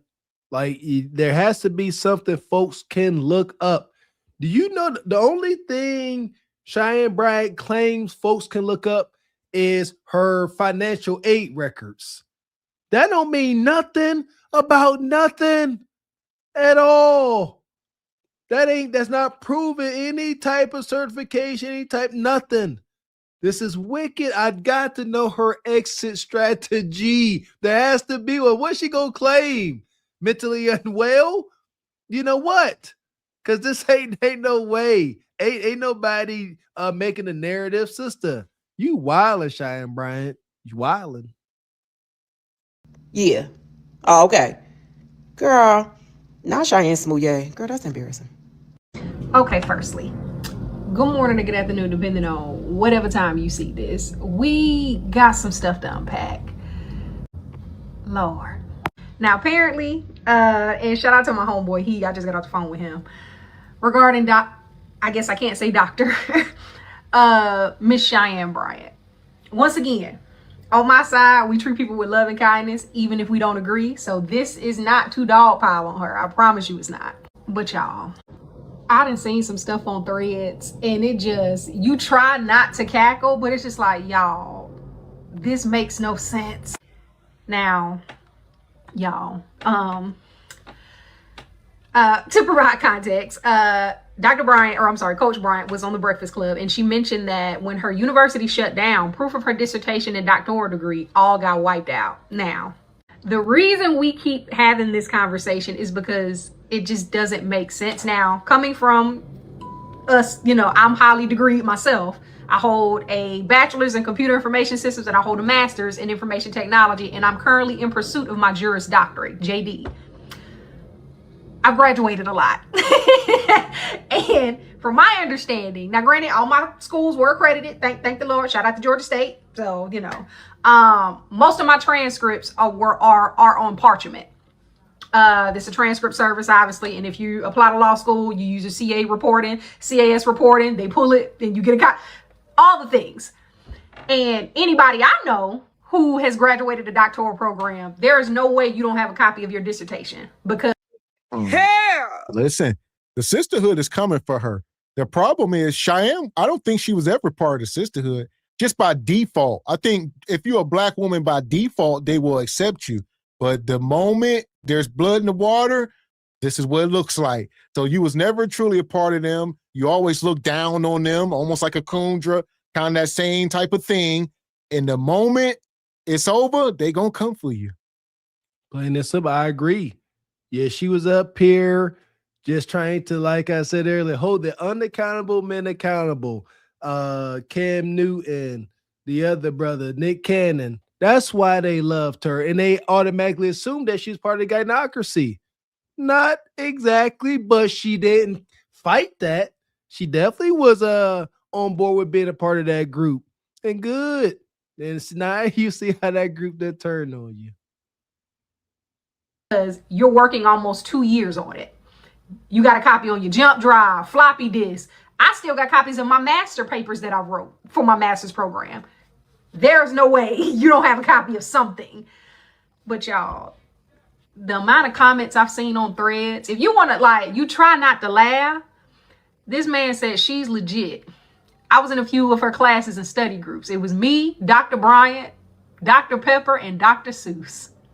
Pulling all-nighters and late-night study sessions, working on our degrees in the land of imagination. My Lord, like I said in the other video, there is nothing wrong if you are not a doctor. If being a doctor or holding a doctoral degree is not in your, if that's not what you want to do, it's perfectly fine. You can do amazing work without a doctor's degree. But you ain't got a lot to kick it. Like, I don't understand. And maybe, because I'm trying to, I don't. Yeah. And I guess in the circle she was moving, you know, it was leverage.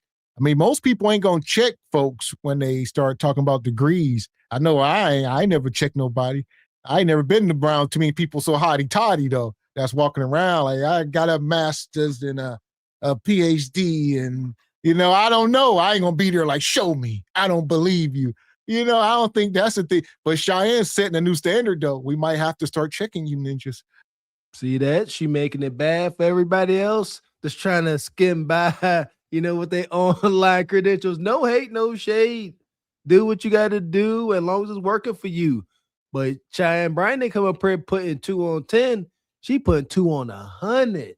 Most egregious. Again, we're not talking about, you know, oh, I'm a certified, you know, mechanic and it not being true. Yes, egregious, but you ain't really affecting folks like that. We're talking about medical profession. That's intense. Folks come to you for life-changing and life-altering advice and things. That's heavy, most heavy. Yeah, that's it. We gotta check credentials. The Cheyenne Bryant effect is in full effect. Man.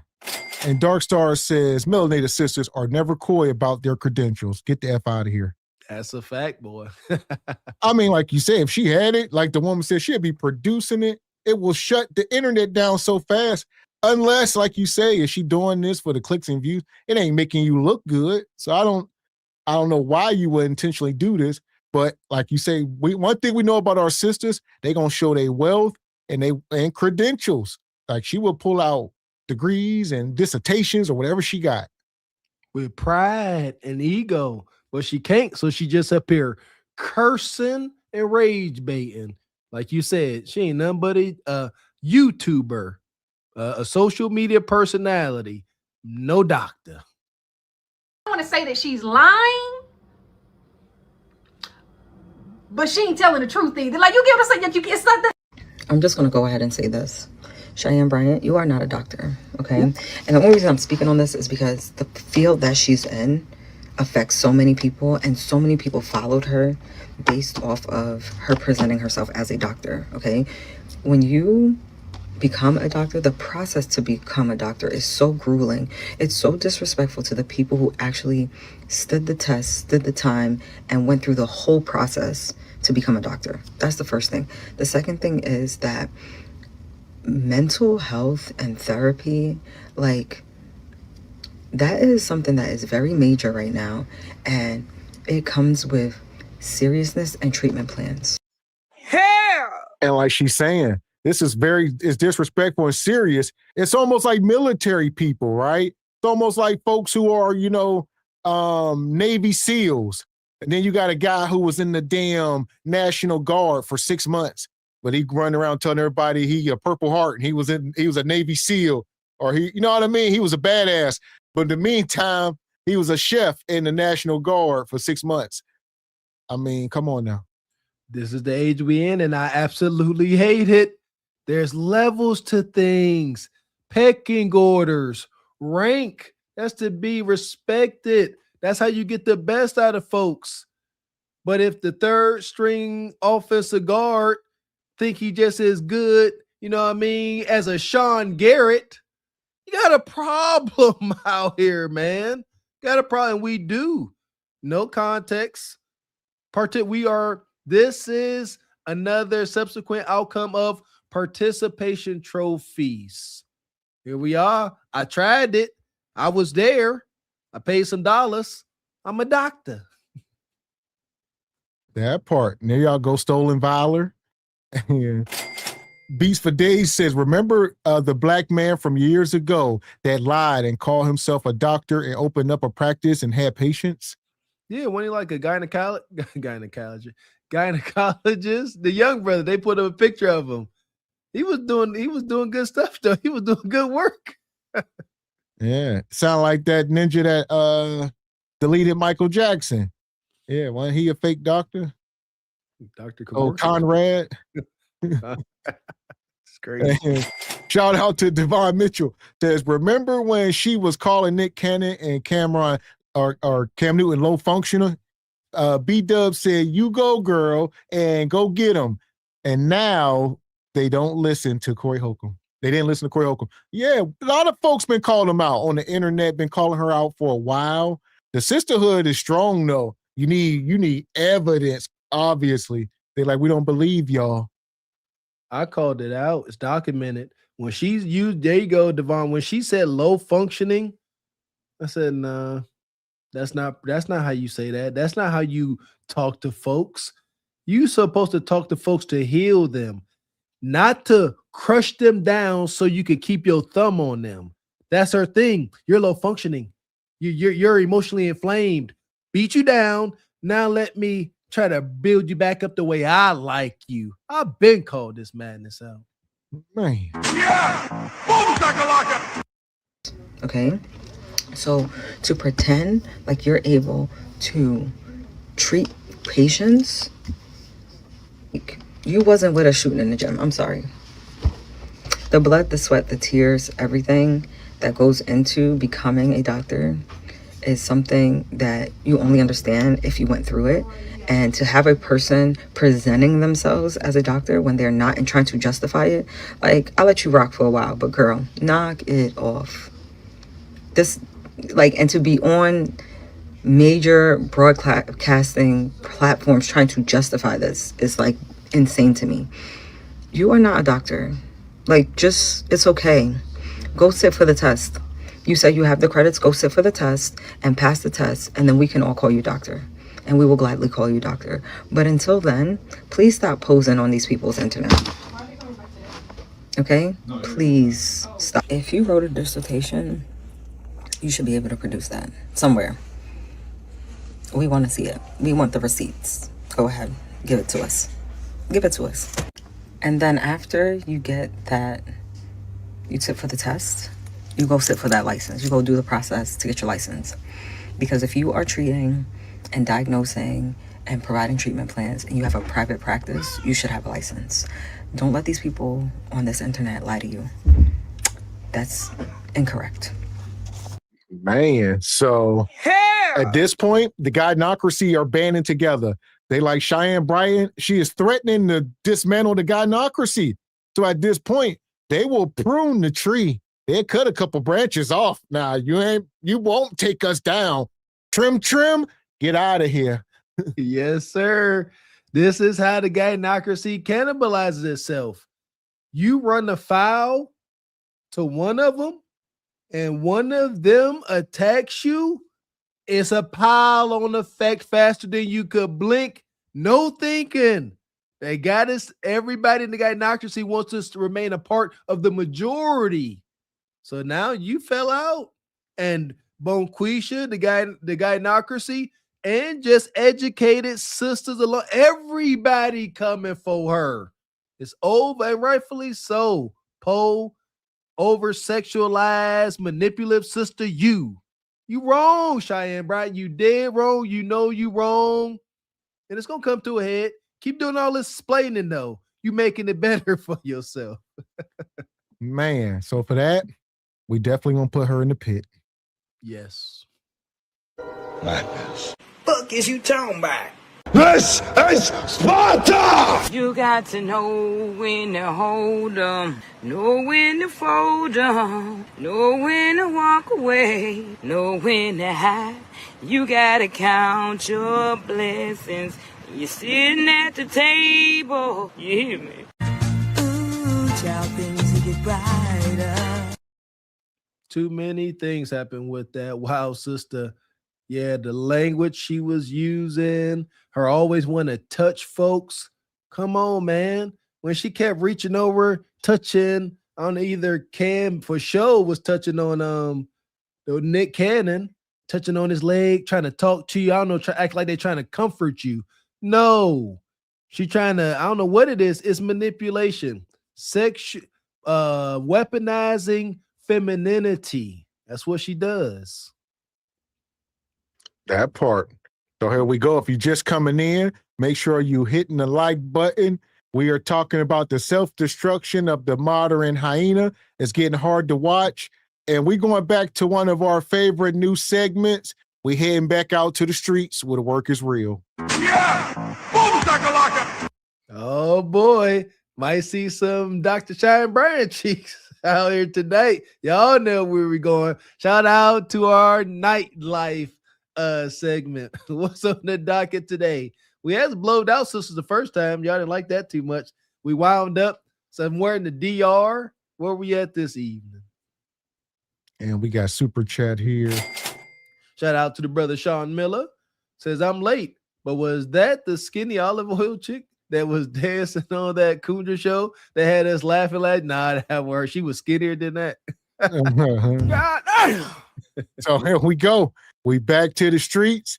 Hit the like button.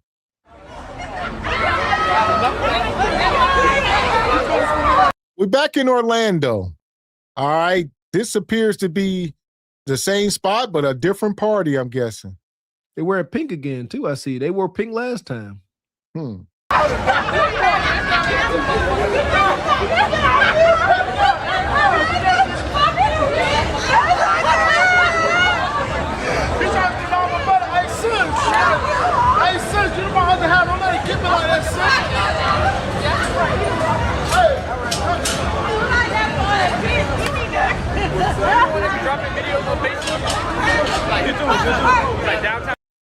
Everybody leaving the bar drunk, stumbling, trying to hold each other up, full of the spirits, and women trying to hunch, men trying to hunch. Most babies are conceived during this time. Big facts. That's what's on everybody's mind right now. Who can I go lay up with? They either got established maintenance men, established women in a Rolodex, or they look at you know what? Even if they got that, everybody out here looking for something new. Tell the truth and shame the devil. So here we are. Yeeks out per usual. Zesty men.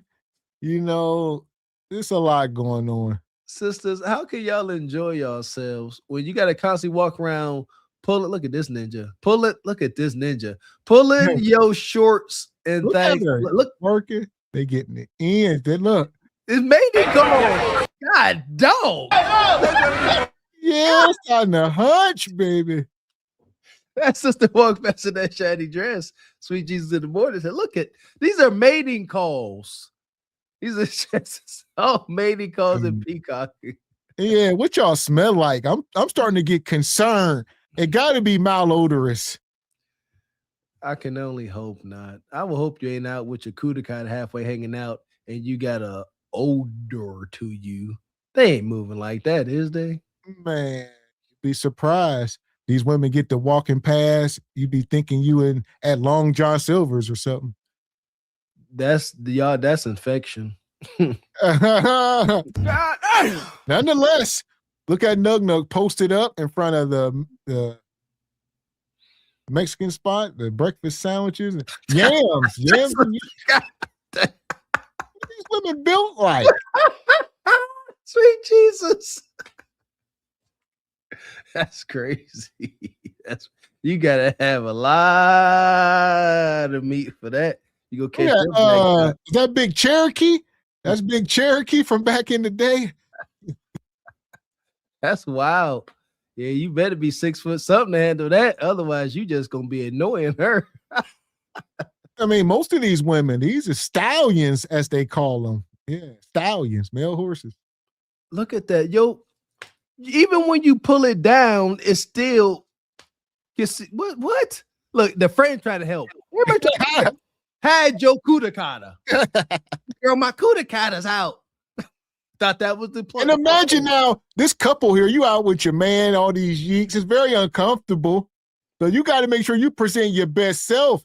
You don't want to be out your husband and she got to pull Kudakata down. Look at this brother here. He with his lady all wholesome. He wasn't at no club. And you walking and you got this woman digging in her cheeks. Here we go. I told y'all, take care of one another. A man and woman should be able to go out there and observe this and it be funny. Ain't should be no stress. He shouldn't be the man should not be sitting there all uncomfortable. No, ladies, like, look at these cheeks. Enjoy it together. People watching, cheek watching. Yams and yeeks. So this brother be catching it. Look, we got studs and a little bit of everything. Women can walk her shoes. Look, this one, look, big blown out Becky's. It be too much going on these scenes. The woman to the far right, all right, her shoes falling off. They trying to carry her. Big blowed out Becky, big goth chicks, and you name it. Wild behaviors. I don't miss this. I do not miss the club scene. But y'all out there single, y'all got to endure this. Get out there. Deal with the smells. Golly. Where do y'all purchase these garments from? And why do y'all feel comfortable coming out the house like this? Is crazy as hell. Because they fishing. This is prophesized, though. We talked about this many years ago. It's just wild to see it come true. That's all. It really is. I agree. I said that one show. I thought I was prepared for this. I thought I had, already accepted this. But no, when you can know it's coming, but when you see it, you're like, wow. And it's always more darker than I imagine. I will say that. But nonetheless, we out here on the streets of Orlando tonight. Today is Thursday. Tomorrow is Friday. Actually, today is the weekend for some people. Thirsty, look, she just pull your stuff down. The more they walk, they don't care. Okay, yeah. You're But nonetheless, I was gonna say it's Thirsty Thursday. Get out in the streets. Tomorrow is Friday. It's the weekend. The weather supposed to be warming up in places. Get out in the streets. Sisters, talk to us. Hell, come on now, y'all sisters in the building here. Shout out to the chat. Come on, tell the truth, shame the devil. Where'd Janelle at? One of our fan favorites. Why do you walk outside like this? What's your desired outcome? Is it just gratification? Are you just looking for guys to be ogling at you? What is it? Or is it do just feel good? Y'all just out there like, ooh, I'm nasty. Like, what is the fulfillment from this? Very curious to know. Outside of just presenting cheeks to the world. That's it. But they appear to be out there, gentlemen. So target practice, most of them, recreational use, GTD, all that good stuff. But go out there, and we learned tonight that it's like a 10%, chance. Look at these women. It's a 10% chance that you're gonna bag something. So go out there and keep shooting. Look, these women, most of these women got maintenance men and stuff like that. So you're gonna have to be him to, sort of get some of them. But there's low hanging fruit. There's always that. There is low. See, but that low hanging fruit can be real low now. As Mr. X said, some of it might be on the ground, got a couple worms and stuff in it. Got to be careful. But if you want to have the opportunity of having the coveted space as one of these heartless maintenance men, back to our original teaching, presenting with your best self, look like something, smell like something, have some confidence, plain and simple. Otherwise, they're going to make you go through the gauntlet of trying to be their boyfriend. See, some of y'all have been through that, trying to be a boyfriend to a harlot with a maintenance man. That's how you get your heart crushed. Yeah, so some of these maintenance men, they ain't got to do nothing but wait for this 2 a.m. That's him on the phone. She like, I'm walking to my car now. He like, hurry up, grab me some McDonald's on your way. Whatever the case, he at home chilling. He ain't about to go out and put in no effort. It's already in the bag. He playing Madden, chilling, smoking a doob, guys. He chilling. He just wait. She coming through. She gonna come in the house. I will hope. Wash up right quick. He gonna have his way. And she done had about 50, 11 inches in her face all night. And maintenance man Nug sitting on the couch and the Kuda Kata coming to him. That's who you want to be, guys. If you ask me, that's the catbird seat in this dating market. So here we go. So we out here tonight. All right. He ain't done. He about to, I think he gonna, oh man. What? Y'all just be out yammed out. That's too much right there. How you wipe yourself? It's great. How you got them heels? Man, I mean, look. Every step she take, them heels are starting to, she about to be walking on the side of her feet. Them heels just sitting there looking like, man. Harder, harder, harder, harder. This shit get harder, harder, harder, harder, harder, harder. This shit get harder, harder.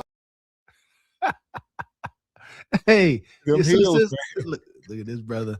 Sisters, we could tell that every step she take is painful. Look, ouch, ooh, ouch. Look, you see why she start picking up?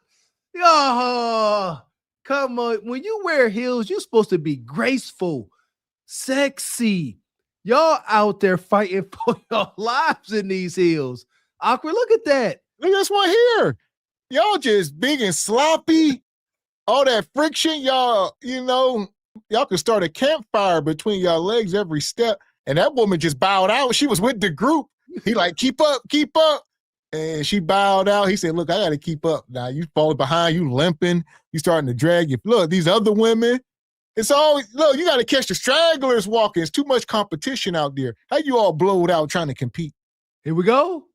There you go, Miss X. Just how the lion in the savannah want to find that straggler wildebeest. No pun intended. Same thing here. You got to separate them from the group. We done told y'all that. You don't want to be a guy trying to poach a group. Find that straggler. How you doing, baby? You all right? Your feet's hurt? I don't know. Offer her a piece of candy or something. But now you got her by herself. Now she ain't got to put on for the multitude. Look at her. Dang, them steps hurt. Man, she looking for a workbench or something. She want to sit down somewhere. Sisters, come on, do yourself a favor, man. Get in that gym. Come on, man. Got to be healthy. Hate seeing that. Sisters walking in them hills, all just laboring steps. What be hurting? Like what part of y'all foot be hurting, ladies, when y'all be walking like that? Man.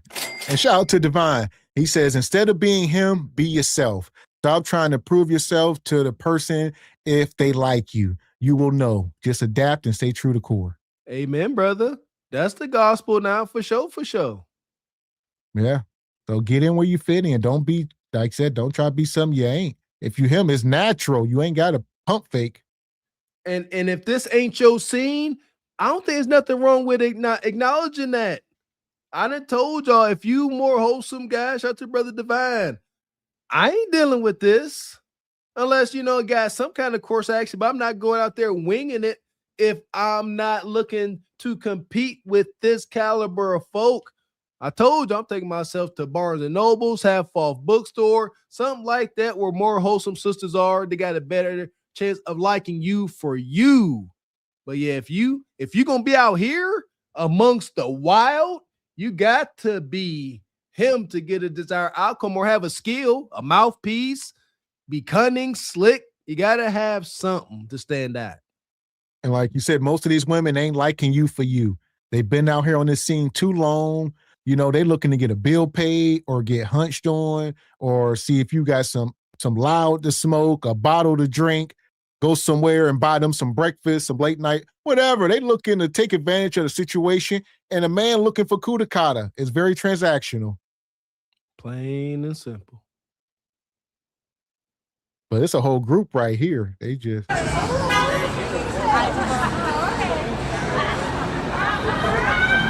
don't wonder where y'all think you go after the Hey, oh my God. I'm in that check out the star. Oh, there's a star. Oh, okay.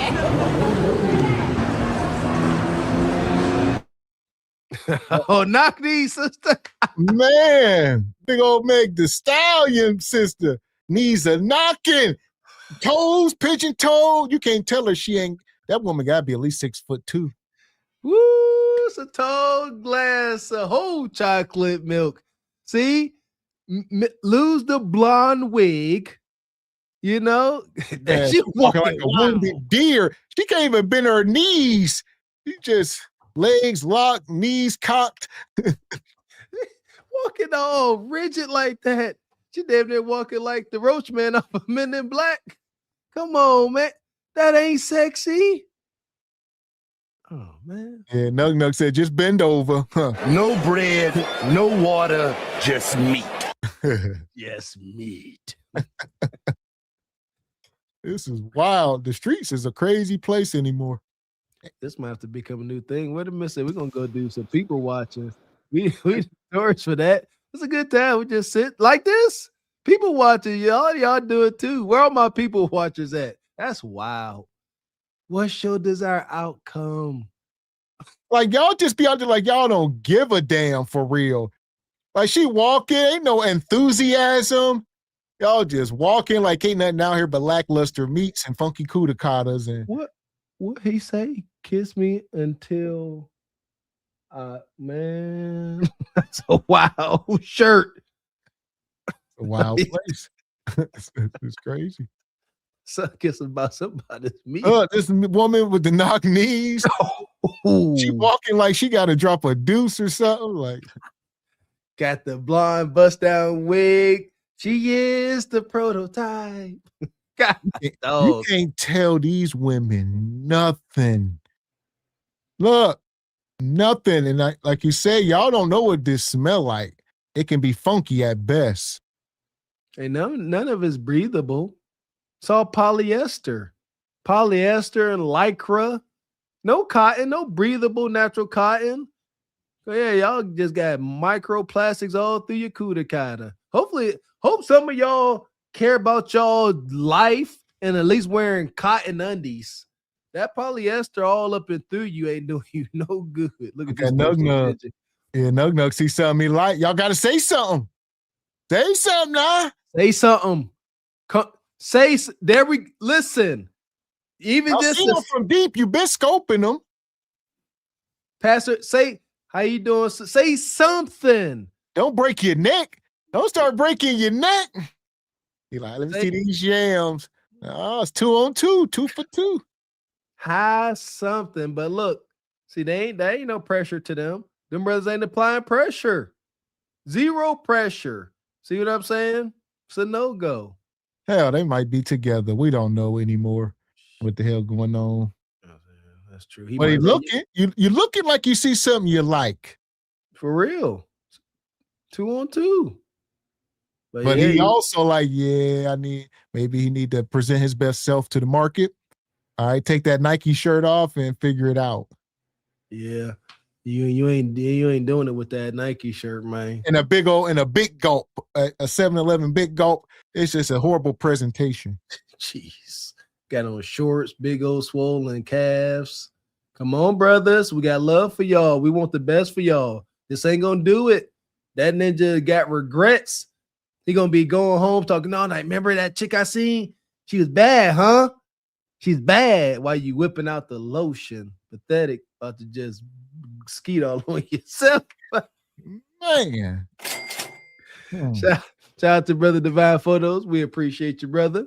Says the reason men don't approach women, especially when they are in groups in the streets, because they be loud, trying to humiliate you in front of the crew. And that's what I'm touching on, Brother Divine. They're going to put on for the multitude. Indeed.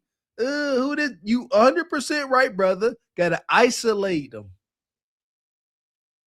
There we go. Appreciate you, Mr. Jersey Worthy. Says, fun fact, the club they are coming out of used to be a prison in the early 1900s. Even has underground tunnels. A lot of deletions happened in that prison. Man, I want no parts of that wicked energy. See what I'm saying? It just made it darker, brother. Man. Nonetheless, we still out here.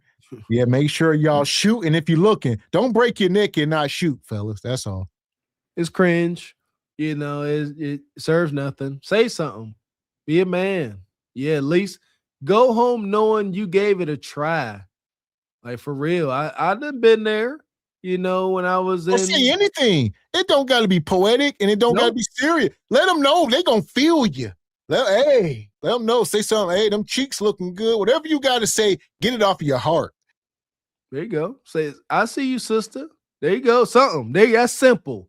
That ain't perverted. It's letting you know, I see you. Something. Say something. Don't say hi. Don't do that. Do not say hi. Yeah, I don't just don't say hi. How you doing?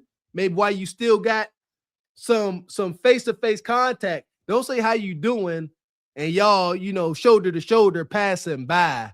You know what I mean? Like, come on. Do not create an awkward moment. Don't do that. That's the opposite of what you want to do. That's it. So, I mean, walk up on her. Tell her to drop it like it's hot, Something. Just walk up on, pull your phone out and just. Cash Money Records taking over for the 99 in the 2000s. See what she do. Walk up on her, pull your phone out and play that.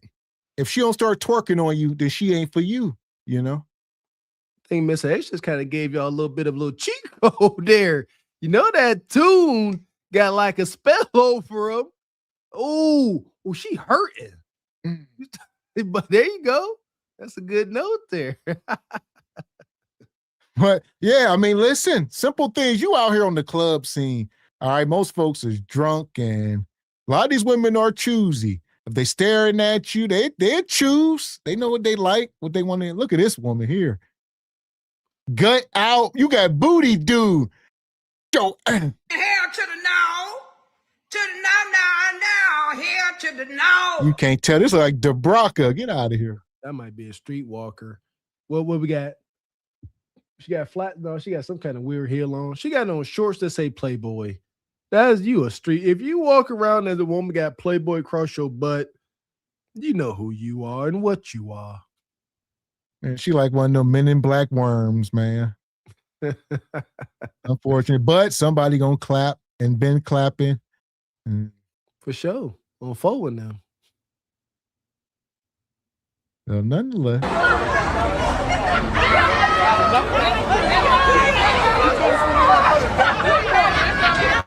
The cackling hyenas is laughing and joking.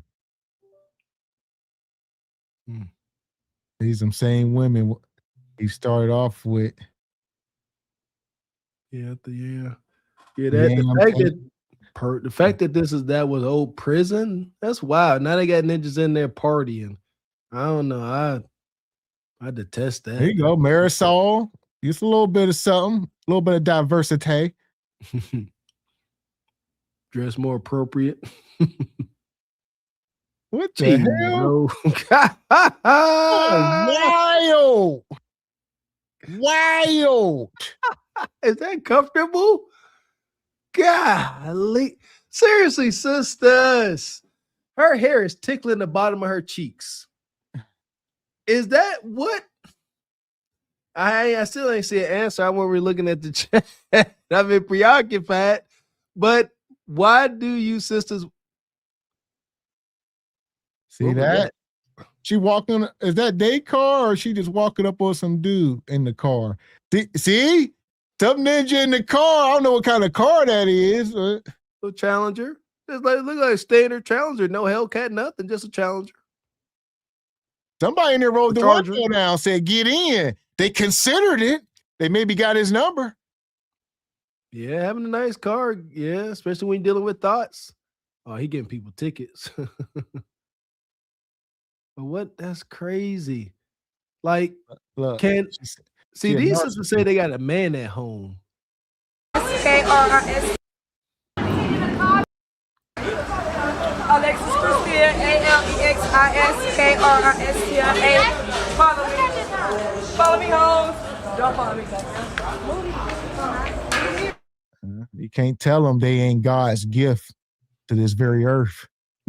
Look at that, brother. He did a soft approach. He took his earphones out. Hey, shawty. Yeah. Let me taste you. Yeah. Let me smell you. Let me wipe you. Shout out to Adrian Bronner. Let me wipe you. Y'all ninjas is wilding. Mistakes. I'm trying to forget some of this stuff. You want to keep bringing it back up. Let me smell you. Let me wipe you. Let me do anything to get close to your genitals. Maybe I might have a chance to slip it in when you ain't looking. Type ninjas. What the hell? Well, nonetheless, we are in the city of Orlando tonight. Y'all seen what it was and what it wasn't. Mostly yeeks and yams, couple stragglers here and there. And like I said, the weekend coming. Tomorrow is Friday. Today is Thursday. It's still early for some of y'all, especially on the West Coast. So get out there and give it the college try. Waiting on y'all. Summertime is right around the corner. It's about to be in the 90s here in the Pittsburgh area next week. It's going down. Get out there, fellas. Huh? Walk it like you're talking. I'm trying to see some success stories. Shout out to City is Nug Nug. Come on. Come back with some of y'all tales, of success of wooing the opposite sex. Come on now. Do the work. And there we go. So as far as these women tonight, I mean, a lot of glaze approve, I would say. Much glaze. Shout out to 3156 for life. Says these women walk like they just had ACL surgery. Yeah, they gonna be them whole birds, limping, got all these problems. I was spicy in my day. Yeah, now you're lame. Appreciate you. 3156 come through with the super sticker. Thank you, brother. And shout out to Clee in the Cash App. Says, how much is it to subscribe? It is free to subscribe. Just click the button. There you go. Free to subscribe, but the membership costs a little nominal fee. Join the membership, brother, so you get exclusive access to little emojis and stuff. There you go. It actually was a sister, I believe. But yeah, not sure. Not sure if you're trolling, but It is free. Just click the subscribe button.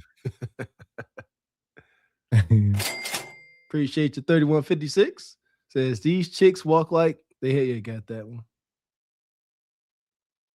ACL Okay, yeah, came back again with another one. I wasn't sure. But appreciate your brother. And like I said, they're definitely glaze approved. Nothing but glaze. All glaze. We got us the gun line. Tell them about the gun line, boss. 304. Let me tell you something. One thing about it, hoe, and two things for sure. I ain't never seen a UFO and a ass hoe that won't motherfucking go. You hear me? Y'all some backwards ass motherfuckers. Bitch, bye. Get your life, hoe. You thought I was gonna be embarrassed. No, ma'am. Don't play no games. Whoop, whoop, whoop, whoop. Baby, I'm naked in my name. Y'all get on me, motherfucker, and just talk. They keep giving me this red back. You hear me? El Blocker. Block Universe. You know talking about. Wait for me! Salute to Captain El Braca. Wait till the Braca see we done immortalized her in there. That is also shout out to the brother Jay Tillman for hitting us up with the new drop. More to come as we continue to grow. We move it, man. That part. Yeah! Boom, shakalaka! So here we are. We done made it through this crazy show tonight. All right. The good doctor. We done talked about it. We'll see what develops with her. Maybe we'll talk about this more this weekend. But the self-destruction of these modern hyenas is getting hard to watch. Hard and harder, but also funnier and funnier. We here for it, even if sometimes you gotta laugh to stop from crying. But shout out to SBC coming through, laughing with us through this madness. We appreciate y'all coming through like y'all always do. Make sure y'all jive chickens, hit the like button on your way out. We appreciate y'all coming through, supporting your channel, supporting your interest, supporting your beautiful black media.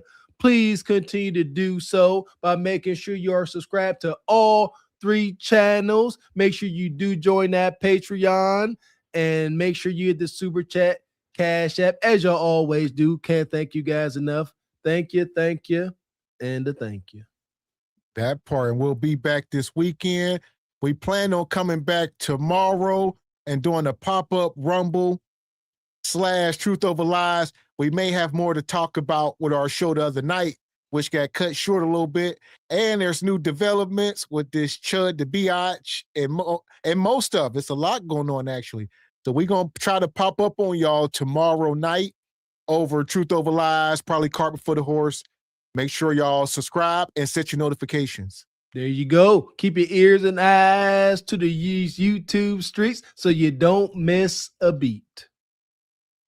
And also, shout out to everybody sponsoring tonight in the Cash App, Sister Ebony Dean, and happy birthday to Sister Ebony. Yeah! Boom, shakalaka! So I wanted to say that first, but first and foremost, make sure y'all wish her a happy birthday. Go, shorty. It's your birthday. Big happy birthday to our glistening sister Ebony Dean. Enjoy your birthday, sister. And also shout out to Old School Gavin. Shout out to Divine Photos. Who else we got here? Brother Millennial came through. He said he going to Columbia. Keep us posted. Stay safe. And shout out to Brother James Burton.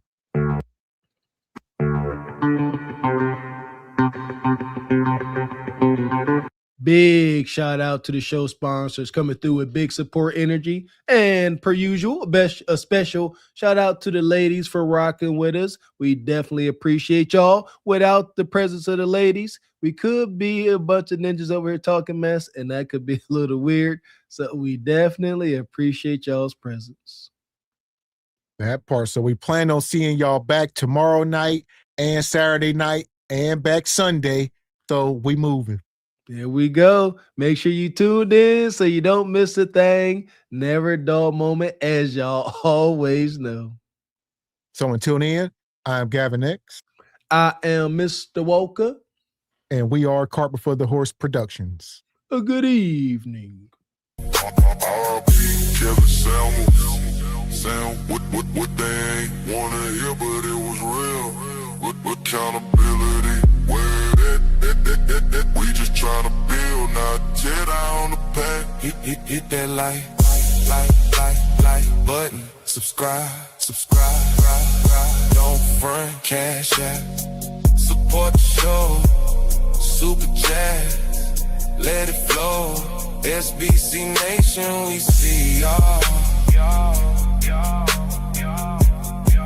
Call for the horse, stand tall. Digital vibe, single by choice.